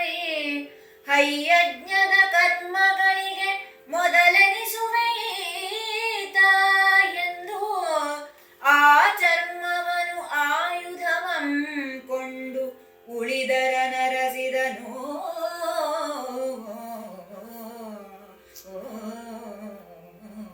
ಹೀಗೆ ಎರಳೆಯ ರೂಪದ ವಿಷ್ಣುವನ್ನೇ ಅವನು ಹತ್ಯೆಗೈತಾನೆ ಅಂತ ಇಲ್ಲಿ ಕವಿ ಹೇಳ್ತಾನೆ. ಆದರೆ ತಕ್ಷಣ ವಿಷ್ಣು ತನ್ನ ನಿಜ ರೂಪದಲ್ಲಿ ಆ ಎರಳೆಯ ರೂಪವನ್ನು ಬಿಟ್ಟು ತನ್ನ ನಿಜ ರೂಪವನ್ನು ಧರಿಸ್ತಾನೆ. ಆದರೆ ಹತ್ಯೆಗೈದ ಅವನ ಆ ಕಪಟ ರೂಪದ ಜಿಂಕೆಯ ಚರ್ಮವನ್ನು ಕಿತ್ತುಕೊಂಡು ಇದನ್ನು ಶಶಿಮೌಳಿಗೆ ಕೊಡುವೆ, ಮೃಗಾಕಾರವನ್ನು ಧರಿಸಿದೆನು. ಇದಕ್ಕೆ ವೀರಭದ್ರನ ಒಂದು ಅವನ ಮತ್ತು ಅವನ ಮಾರ್ಬಲದ ಆಟಾಟೋಪಕ್ಕೆ ಆರ್ಭಟಕ್ಕೆ ಹೆದರುಬಿಟ್ಟು ನಾನು ಒಂದು ಮೃಗಾಕಾರವನ್ನು ಧರಿಸಿದೆನು. ಇನ್ನು ಈ ಕೃಷ್ಣಾರ್ಜುನವನ ಅವನು ಎರಳೆಯ ಚರ್ಮವನ್ನು ಕಿತ್ಕೊಳ್ತಾನೆ, ಸುಳುಕೊತಾನೆ. ಅದನ್ನು ಶಶಿಮೌಳಿಗೆ ಶಿವನಿಗೆ ಕೊಡ್ತೀನಿ ಲಿಂಗಾರ್ಚನೆ ಅಂತ. ಆ ಸಂದರ್ಭದಲ್ಲಿ ಸಾಧಾರಣ ಕೃಷ್ಣಾರ್ಜುನವನ್ನು ಬಹುಶಃ ಇದಕ್ಕೆ ನಮ್ಮಲ್ಲಿ ಅದು ಬಹಳ ಪವಿತ್ರ ಅಂತ ಹೇಳ್ತಾರೆ. ಅದು ಹುಲಿ ಚರ್ಮ ಕೃಷ್ಣ. ಅದಕ್ಕೆ ಇನ್ನೂ ಒಂದು ಕಾರಣವನ್ನು ಏನು ಹೇಳ್ತಾರೆ ಅಂದರೆ ಅದರಲ್ಲಿ ಕೆಲವು ಪಾಸಿಟಿವ್ ಎಫೆಕ್ಟ್ಸ್ ಇರುತ್ತಂತೆ, ಆಧ್ಯಾತ್ಮಿಕಕ್ಕೆ ಸಾಧನವಾದದ್ದು. ಹಾಂ, ಆಧ್ಯಾತ್ಮಿಕ. ಅದಕ್ಕೆ ರೇಷ್ಮೆ, ಆಮೇಲೆ ಹುಲಿ ಚರ್ಮ ಅಥವಾ ಜಿಂಕೆ ಚರ್ಮ, ಆ ಮೂರನ್ನು ಮಾತ್ರ ನಮ್ಮ ದೇಹದಲ್ಲಿ, ಯಾಕೆಂದರೆ ಸಾಧನೆಯನ್ನು ಮಾಡುವಾಗ ದೇಹದಲ್ಲಿ ಒಂಥರ ವೈಬ್ರೇಷನ್ನು, ಒಂದು ಥರ ಪಾಸಿಟಿವ್ ಇರುತ್ತೆ. ಅದು ನೆಲಕ್ಕೆ ಹೋಗಬಾರದು, ಅದು ನಮ್ಮ ದೇಹದಲ್ಲೇ ಉಳಿಬೇಕಾದ್ರೆ ಅದನ್ನು ಧರಿಸುವಂತಹ ಶಕ್ತಿ ಇರುವಂಥದ್ದು ಒಂದು ರೇಷ್ಮೆಗೆ, ಒಂದು ವ್ಯಾಘ್ರ ಚರ್ಮಕ್ಕೆ, ಒಂದು ಕೃಷ್ಣ ಚರ್ಮಕ್ಕೆ. ಈ ಕಾರಣದಿಂದ ನಮ್ಮಲ್ಲಿ ಈ ಋಷಿಮುನಿಗಳ ನೀವು ಯಾರನ್ನೇ ನೋಡಿ ಹುಲಿಯ ಚರ್ಮದ ಮೇಲೆ ಕೂತಿರುವುದು ಇಲ್ಲ ಜಿಂಕೆಯ ಚರ್ಮದ ಮೇಲೆ ಕೂತಿರುವುದನ್ನು ನೋಡ್ತೀವಿ. ಅದು ಸಹಜವಾಗಿ ಸತ್ತಂಥದ್ದು, ಬೇಟೆಯಾಡಿದ್ದಲ್ಲ. ಈಗ ನಾನು ಮೊನ್ನೆ ಎಲ್ಲೋ ಒಂದು ಕಡೆ ಸ್ವಲ್ಪ ದಿನದಿಂದ ಒಂದು ಜಿಂಕೆಯ ಚರ್ಮವನ್ನು ಎಲ್ಲ ನೋಡಿದೆ. ಅದರಲ್ಲಿ ಗುಂಡಿನ ತೂತ ಇತ್ತು, ಗುಂಡಿನ ತೂತ ಇತ್ತು. ಅದಲ್ಲ ಸಹಜವಾಗಿ. ಅಂದರೆ ಪ್ರತಿಯೊಂದಕ್ಕೂ ಈಗ ಜಿಂಕೆಯನ್ನಾಗಲಿ ಹುಲಿಯನ್ನಾಗಲಿ ಯಾರೂ ಬೇಟೆಯಾಡಿದ್ರೆ ಎಲ್ಲ ಒಂದು ಪ್ರಾಣಿಗಳು ಯಾವುದಕ್ಕೂ ಆಹಾರವಾಗುತ್ತೆ ಅಥವಾ ಬೇಟೆಯಾಡುತ್ತಾರೆ ಅಂತಲೇ ಅಲ್ಲ, ಅವುಗಳಿಗೆ ಸಹಜ ಸಾವು ಇರುತ್ತೆ. ಹಾಗೆ ಸಹಜವಾಗಿ ಸತ್ತಂತಹ, ಆದರೆ ಇನ್ನೇನು ಉಪಯೋಗವಿಲ್ಲ ಅಂತಹ ಒಂದು ಜಿಂಕೆಯ ಅಥವಾ ಹುಲಿಯ ವ್ಯಾಘ್ರ ಚರ್ಮವನ್ನು ಇದು ಮಾಡಿದಾಗ ಅಧ್ಯಾತ್ಮ ಸಾಧನೆಗೆ ಹೆಚ್ಚಿನ ಶಕ್ತಿ ಬರುತ್ತೆ. ಇಲ್ಲದಿದ್ದರೆ ರೇಷ್ಮೆ ಅಂತ ಹೇಳ್ತಾರೆ. ಅದನ್ನು ಒಂದು ತುಂಡು ಹಾಕ್ತಾರೆ. ಜನವಾರಕ್ಕೆ ನಮ್ಮಲ್ಲಿ ಒಂದು ಚೂರು ಕೃಷ್ಣಾಜಿನವನ್ನು ಹಾಕ್ತಾರೆ. ಜನವಾರ ಹಾಕಿದಾಗ ಅದಕ್ಕೆ ಒಂದು ತುಂಡು ಕೃಷ್ಣಾಜಿನವನ್ನು ಕಟ್ಟಿರ್ತಾರೆ. ಸಾಂಕೇತಿಕ, ಅದು ಅಷ್ಟೇ ಸಾಂಕೇತಿಕ ಎಲ್ಲ. ಯಾಕೆಂದರೆ ಹೆಚ್ಚಿಂದೆಲ್ಲ ನಮ್ಮಲ್ಲಿ ಸಾಂಕೇತಿಕವಾಗಿ ಉಳಿದಿದ್ದು, ಆ ಸಂಪೂರ್ಣವಾದಂಥ ಆಚಾರ ಈಗ ಮಾಡುವುದಕ್ಕೆ ಸಾಧ್ಯ ಇಲ್ಲ. ಹಾಗೆ ಹೈ ಕರ್ಮಗಳಿಗೆ ಮೊದಲಿದನ್ನು ಈಸುವೈ ತಾಯೆಂದು ಆ ಚರ್ಮವನ್ನು, ಅವರು ಸುಲಿದಂಥ ಚರ್ಮವನ್ನು ತಾನು ವೀರಭದ್ರ ಇಸ್ಕೊಂಡು ಆಯುಧ ಹಮ್ಮಿಕೊಂಡು ಅವರೆಲ್ಲರ ಆಯುಧಗಳನ್ನು ಇಲ್ಲಿ ಮುಂದೆ ಹೇಳ್ತಾರೆ ಯಾವ್ಯಾವ ಆಯುಧಗಳನ್ನು ಅವನು ತಗೊಂಡಂತೆ. ಯಾಕೆಂದರೆ ಸಂಪೂರ್ಣ ಸೋತ ಸಂದರ್ಭದಲ್ಲಿ ಅವರ ಮೇಲೆ ಅವರಿಗೆ ಯಾವ ಹತೋಟಿಯೂ ಇರುವುದಿಲ್ಲ. ಅವರು ಸಂಪೂರ್ಣ ಸೋತವರು. ಈ ಉತ್ತರ ಕುಮಾರನ ಇದರಲ್ಲಿ ಅವ್ರನ್ನೆಲ್ಲ ಪ್ರಜ್ಞೆ ಇದನ್ನು ತಪ್ಪಿಸ್ಬಿಟ್ಟು ಭೀಷ್ಮ, ದ್ರೋಣ, ಕೃಪ, ಅಶ್ವತ್ಥಾಮ, ಕರ್ಣ ಅವರೆಲ್ಲರ ಒಂದು ಒಡವೆಗಳನ್ನು, ವಸ್ತ್ರಗಳನ್ನು ಇವನು ತೊಗೊಂಡು ಹೋಗ್ತಾನೆ ಉತ್ತರ ಕುಮಾರ. ಅವಳು ಉತ್ತರ ಹೇಳ್ತಾರೆ, ಅಣ್ಣ ನೀನು ಎಲ್ಲರೂ ಸೇರಿಸ್ತೀಯಲ್ಲ, ನನ್ನ ಗೊಂಬೆಗೆ ಇದಕ್ಕೆಲ್ಲ ಉಡಿಸೋದಕ್ಕೆ ಅವರ ವಸ್ತ್ರಗಳನ್ನು ತೊಗೊಂಡು ಬಾ, ಆಭರಣಗಳನ್ನು ತೊಗೊಂಡು ಬಾ ಅಂತ. ಇವನು ಸಂಮೋಹನಾಸ್ತ್ರದಿಂದ ಅವ್ರನ್ನೆಲ್ಲ ಪ್ರಜ್ಞೆ ತಪ್ಪು ಹಾಗೆ ಮಾಡಿಬಿಟ್ಟು ಅರ್ಜುನ ಉತ್ತರ ಕುಮಾರನ ಜೊತೆ ಯುದ್ಧಕ್ಕೆ ಹೋದಾಗ ಗೋಗ್ರಹಣದ ಸಂದರ್ಭದಲ್ಲಿ ಆಗ ಹೋಗು ನೀನು, ನಿನ್ನ ತಂಗಿ ಹೇಳಿದಾಳೆ ಎಲ್ಲ ತಗೋ ಅಂತ ಹೇಳ್ತಾನೆ. ಭೀಷ್ಮಂದು, ಕರ್ಣಂದು, ಕೃಪಂದು, ಅಶ್ವತ್ಥಾಮಂದು, ದ್ರೋಣಂದು ಅವ್ರದ್ದೆಲ್ಲ ಯಾಕೆಂದರೆ ಅವರು ರಾಜ ಇದರಲ್ಲಿರೋರು, ಅವರೇನು ಕಾವಿ ಉಟ್ಕೊಂಡಿರಲ್ಲ. ಅದಕ್ಕೆ ಯೋಗ್ಯವಾದಂಥ ಉತ್ತಮವಾದ ವಸ್ತ್ರಾಭರಣಗಳು ಅದನ್ನೆಲ್ಲ ಅದ್ರ ಭಾಗ ಎಲ್ಲ ಕಿತ್ಕೊಂಡು ಬರ್ತಾನೆ. ಕೆಲವು ಆಭರಣಗಳನ್ನ ತಂದು ದೊಡ್ಡ ಗಂಟು ಕಟ್ಕೊಂಡು ಉತ್ತರಕ್ಕೆ ಕೊಡ್ತಾನೆ. ಹಾಗೆ ವಾರ್ ಟ್ರೋಫಿ ಅಂತ ಹೇಳ್ಬೋದು ಅದನ್ನು. ಗೆದ್ದ ಶತ್ರುವಿನ ಒಂದು ವಸ್ತುಗಳನ್ನ ಪಡೆಯೋದು, ಗೆದ್ದದ್ದಕ್ಕೆ ಕುರು ಹಾಗೆ. ವೀರಭದ್ರ ವಿಷ್ಣುವಿನ ವಿಷ್ಣುವಿನ ಅದೇ ಎರಳೆಯ ರೂಪದ ಚರ್ಮವನ್ನು ತಗೋತಾನೆ. ಆ ಚರ್ಮ ಅದೇ ನಾನು ಹೇಳ್ತಿರೋದು, ಕೃಷ್ಣಾಜಿನವನ್ನು ಶಶಿಮೌಳಿಗೆ ಕೊಡುವೆ, ಲಿಂಗಾರ್ಚನೆಗಳಿಗೆ ಎಡೆಗೆ ಆಗಿಸುವೆ, ಹರಿಯಜ್ಞದ ಕರ್ಮಗಳಿಗೆ ಮೊದಲಿದ್ದನ್ನು ಈಸುವೆ. ಎಲ್ಲ ಇದರಲ್ಲೂ ಯಾಕೆಂದರೆ ಹೇಳಿದ್ನಲ್ಲ, ಅದರಲ್ಲಿ ಒಂದು ಅಧ್ಯಾತ್ಮದ ಶಕ್ತಿಯನ್ನು ಉದ್ದೀಪನಗೊಳಿಸುವ ಶಕ್ತಿ ಅವಕ್ಕಿದೆ. ಯಾಕೆ ನಾವು ಏನೇ ಮಾಡುವಾಗ ನಮ್ಮ ದೇಹದಿಂದಲೂ ಕೆಲವು ವೈಬ್ರೇಷನ್ ಇರುತ್ತೆ, ವೈಬ್ರೇಷನ್ನು ನೆಲಕ್ಕೆ ಹೋಗಬಾರ್ದು. ಅದಕ್ಕೋಸ್ಕರ ಹೇಳಿದ್ನಲ್ಲ, ವ್ಯಾಘ್ರ ಚರ್ಮ, ಜಿಂಕೆಯ ಚರ್ಮ, ಆಮೇಲೆ ರೇಷ್ಮೆ, ಇವುಗಳೆಲ್ಲ ಆಸನದ ಮೇಲೆ ನಾವು ಮಣೆ ಇಟ್ಕೊಂಡು ಶವವಸ್ತ್ರ ಅಂತ. ಹಾಂ, ಅದಕ್ಕೆ ಇದು ಹೇಳ್ತಾರೆ ಎಂಥದ್ದು ಶವವಸ್ತ್ರ ಅಂತ. ಶವಕರ್ಪಟಂ ಅಂತ ಹೇಳ್ತಾರೆ. ಅದು 5 ಪಂಚೈತೇತಿ ಪವಿತ್ರಿಕಾ ಅಂತ ಹೇಳ್ತಾರೆ. ತುಂಬ ಚೆನ್ನಾಗಿದೆ ಆ ಶ್ಲೋಕ. ಅದೆಲ್ಲ ಇತ್ತೀಚೆಗೆ ನೆನಪಿಗೆ ಬರೋದಿಲ್ಲ ತಕ್ಷಣಕ್ಕೆ. ಯಾವುದು ಕಾಕವಿಷ್ಟ ಸಮತ್ಪನ್ನ. ಕಾಕವಿಷ್ಟ ಸಮತ್ಪನ್ನ ಅಂದರೆ ಈ ಅರಳಿ, ಆಲ, ಆಮೇಲೆ ಇವುಗಳೆಲ್ಲ ಅತ್ತಿ ಮರದ ಬೀಜಗಳೆಲ್ಲವ ಅವಕ್ಕೆ ಹೂವಿಲ್ಲದೆ ಬೀಜ ಆಗುವಂಥವು. ಆಮೇಲೆ ಹಣ್ಣಿನ ಒಳಗಡೆ ಬೀಜ ಇರುತ್ತೆ. ಆ ಬೀಜವನ್ನು ನೀವು ನೋಡಿ, ನಮ್ಮ ಮನೆ ಹತ್ರ ಒಂದು ಆಲದ ಮರ ಇದೆ, 22 ವರ್ಷದಿಂದ ಇದೆ. ಒಂದು ಆಲದ ಗಿಡ ನೆಲದ ಮೇಲೆ ಬೆಳೆದಿಲ್ಲ,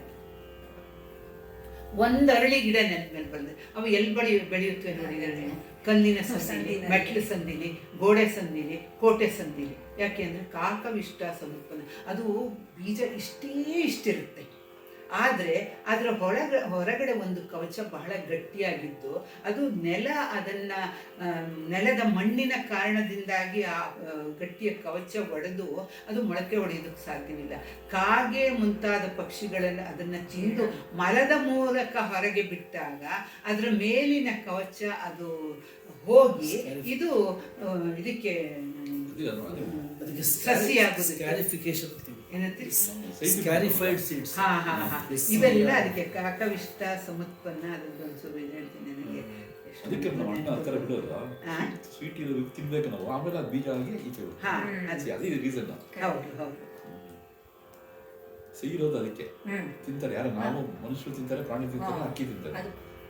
ಅದು ಆದ್ಮೇಲೆ ಬೀಜ ಅದು. ಇದು ಉಚ್ಚಿಷ್ಟಂ ಶಿವನ ನಿರ್ಮಾಲ್ಯಂ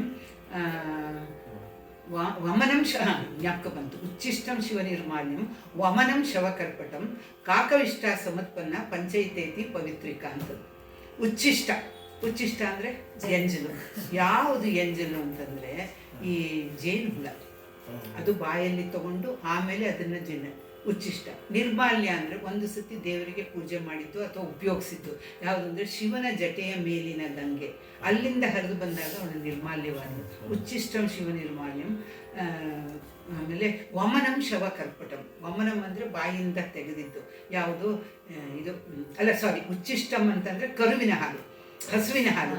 ಅದು ಕುಡಿದು ಬಿಟ್ಟಿದ್ದು ಎಂಜಲು ತಾನೆ, ಕೆಚ್ಚಲಿಗೆ ಅದು ಬಾಯಿ ಹಾಕಿ ಕುಡಿದು ಬಿಟ್ಟ ಮೇಲೆ ಅದು ಉಚ್ಚಿಷ್ಟವಾಯಿತು. ವಮನಂ ಅಂದರೆ ವಾಂತಿ. ವಾಂತಿ ಅಂತಂದರೆ ಈ ಜೇನುತುಪ್ಪವನ್ನು ಹೀರಿ ಅದನ್ನು ತೆಗೆದು ಬಾಯಿಂದ ತೆಗೆದು ಆಮೇಲೆ ಶವಕರ್ಪಟಂ. ಇದು ರೇಷ್ಮೆ ಹುಳುಗಳನ್ನು ಕುದಿಸ್ಬಿಟ್ಟು ತೆಗಿತಾರಲ್ಲ, ಈ ಪಂಚೈತೇತಿ ಪವಿತ್ರಿಕಾ. ನಾನು ಸರಿಯಾಗಿ ಹೇಳಿದ್ರೆ ಉಚ್ಚಿಷ್ಟಂ ಕರುವಿನ ಹಾಲು, ಶಿವ ನಿರ್ಮಾಲ್ಯಂ ಗಂಗೆ, ವಮನಂ ಅಂದರೆ ಜೇನುತುಪ್ಪ, ಶವಕರ್ಪಟಂ. ಉಚ್ಚಿಷ್ಟಂ ಶಿವ ನಿರ್ಮಾಲ್ಯಂ, ಉಚ್ಚಿಷ್ಟಂ ಶಿವ ನಿರ್ಮಾಲ್ಯಂ ವಮನಂ ಶವಕರ್ಪಟಂ ಕಾಕವಿಷ್ಟ ಸಮತ್ಪನ್ನ. ವಿಷ್ಟ ಅಂದರೆ ಡಿಫಿಕೇಸ್, ಮಲ. ಅದರಿಂದ ಉದ್ಭವವಾದ್ದು. ಅವುಗಳು ತಿಂದು ಅದ್ರ ಹೊರಗಡೆ ಬಂದಾಗ ಅದ್ರ ಮೇಲಿರುವಂಥ ನೀವೇನೋ ಹೇಳಿದ್ರಲ್ಲ, ಅದು ಆಗುತ್ತೆ. ಆಮೇಲೆ ಅದಕ್ಕೆ ತಾನೇ ಈ ಆಲದ ಮರ, ಅರಳಿ ಮರ, ಹತ್ತಿ ಮರ ಇವು ಯಾವುವೇ ನೆಲದ ಮೇಲೆ ಬೆಳೆದಿರುತ್ತೆ ನೋಡಿ. ಈಗ ನಮ್ಮನೇಲಿ ಹೇಳಿದ್ರೆ 22 ವರ್ಷದಿಂದ ಒಂದು ಸಸಿಯಾಗಿ ಬಿಟ್ಟಿದ್ರೆ ಕೇಳಿ. ನಮ್ಮನೆ ಮೆಟ್ಲು ಸಂದಿಲಿ ಬೆಳ್ಕೊಂಡಿರುತ್ತೆ, ನಮ್ಮನೆ ಬಿಲ್ಡಿಂಗ್ ಸಂದಿಲಿ. ಯಾಕೆಂದರೆ ಅವು ತಿಂದು ಉಗುಳಿದಾಗ ಅಥವಾ ಅದ್ರದ್ದು ಇದು ಇಷ್ಟ ಬಂದಾಗ ಅಲ್ಲಿಂದ ಅದು ಬೀಜ ಆಗುತ್ತೆ. ಅದಕ್ಕೆ ಈ 5 ಪಂಚೈತೇತಿ ಪವಿತ್ರಿಕಾ ಇವೆರಡು ದೇವರ ಪೂಜೆಗೂ ಬರುವಂಥದ್ದು ಅಂತ. ಹಾಗಾಗಿ ನಾವು ಎಲ್ಲವನ್ನೂ ಒಂಥರ ಇಂಟ್ಯಾಕ್ಟ್ ನೈವೇದ್ಯ ಮಾಡ್ತೀವಿ ಅಂತ ಸಾಧ್ಯವೇ ಇಲ್ಲ. ಎಲ್ಲೋ ಒಂದು ಕಡೆ. ಅದಕ್ಕೆ ತಾನೇ ಬೇಡರ ಕಣ್ಣಪ್ಪಂದ್ರಲ್ಲಿ ಅಲ್ಲ, ಬೇಡರ ಕಣ್ಣಪ್ಪ ಅದರಲ್ಲಿ ಬರೋದು ಅವನು, ಅಲ್ಲಿ ಮುಗ್ಧತೆ. ಶಬರಿ ಇದು ಇದರಲ್ಲಿ ಬರಲ್ಲ.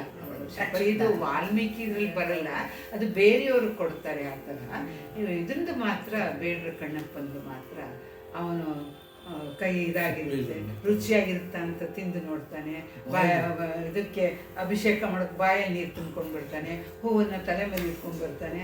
ಅಂದ್ರೇನು, ನಾವು ಎಷ್ಟೇ ಆಡಂಬರದಿಂದ ಪೂಜೆ ಪುನಸ್ಕಾರ ಏನೇನು ತುಂಬ ಶ್ರದ್ಧೆ ಭಕ್ತಿ ಮೈಲಿಗೆಯಿಂದ ಮಾಡ್ತೀವಿ ಅಂದರೂ ಭಗವಂತನಿಗೆ ಇದು ಯಾವುದಲ್ಲ. ಅವನಿಗೆ ಬೇಕಾದ ಮುಗ್ಧವಾದ ಅಚಲವಾದ ಶ್ರದ್ಧೆ ಭಕ್ತಿ, ಅದಕ್ಕೆ ಅವನು ಸ್ವೀಕರಿಸ್ಬಿಡ್ತಾನೆ. ಹಾಗೆ ಈ ಚರ್ಮವನ್ನು ಕೊಂಡು ಅದನ್ನು ಶಶಿ ಮೋಡಿಗೆ ಕೊಡ್ತೀನಿ ಅಂತೇಳಿ ಈ ಒಂದು ಕಾರಣದಿಂದ ಅವೆಲ್ಲ ಪವಿತ್ರವಾಗುತ್ತೆ ಅಂಥೇಳಿ.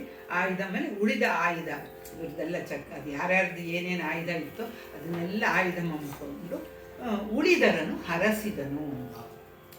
ಉಳಿದರನು ಅರಸಿದನು ಇರ್ಬೋದು, ಅಂದರೆ ಯಾರ್ಯಾರೆಲ್ಲಲ್ಲಿದ್ದಾರೆ ಅಂತ ಕೊಳ್ಳೋದಕ್ಕೋಸ್ಕರ ಅವನು ಅರಸಿದ ಅಂತ ಒಂದು ಕಡೆ ಇವತ್ತಿನ ಒಂದು ಕಾರ್ಯಕ್ರಮವನ್ನು ಮುಗಿಸೋಣ.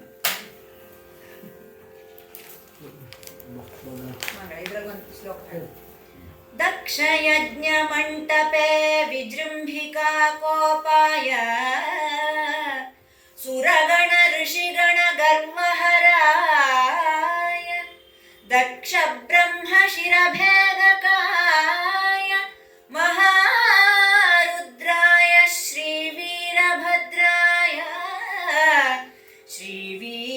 ಶ್ರೀವೀರಭದ್ರಾಯ ನಮೋ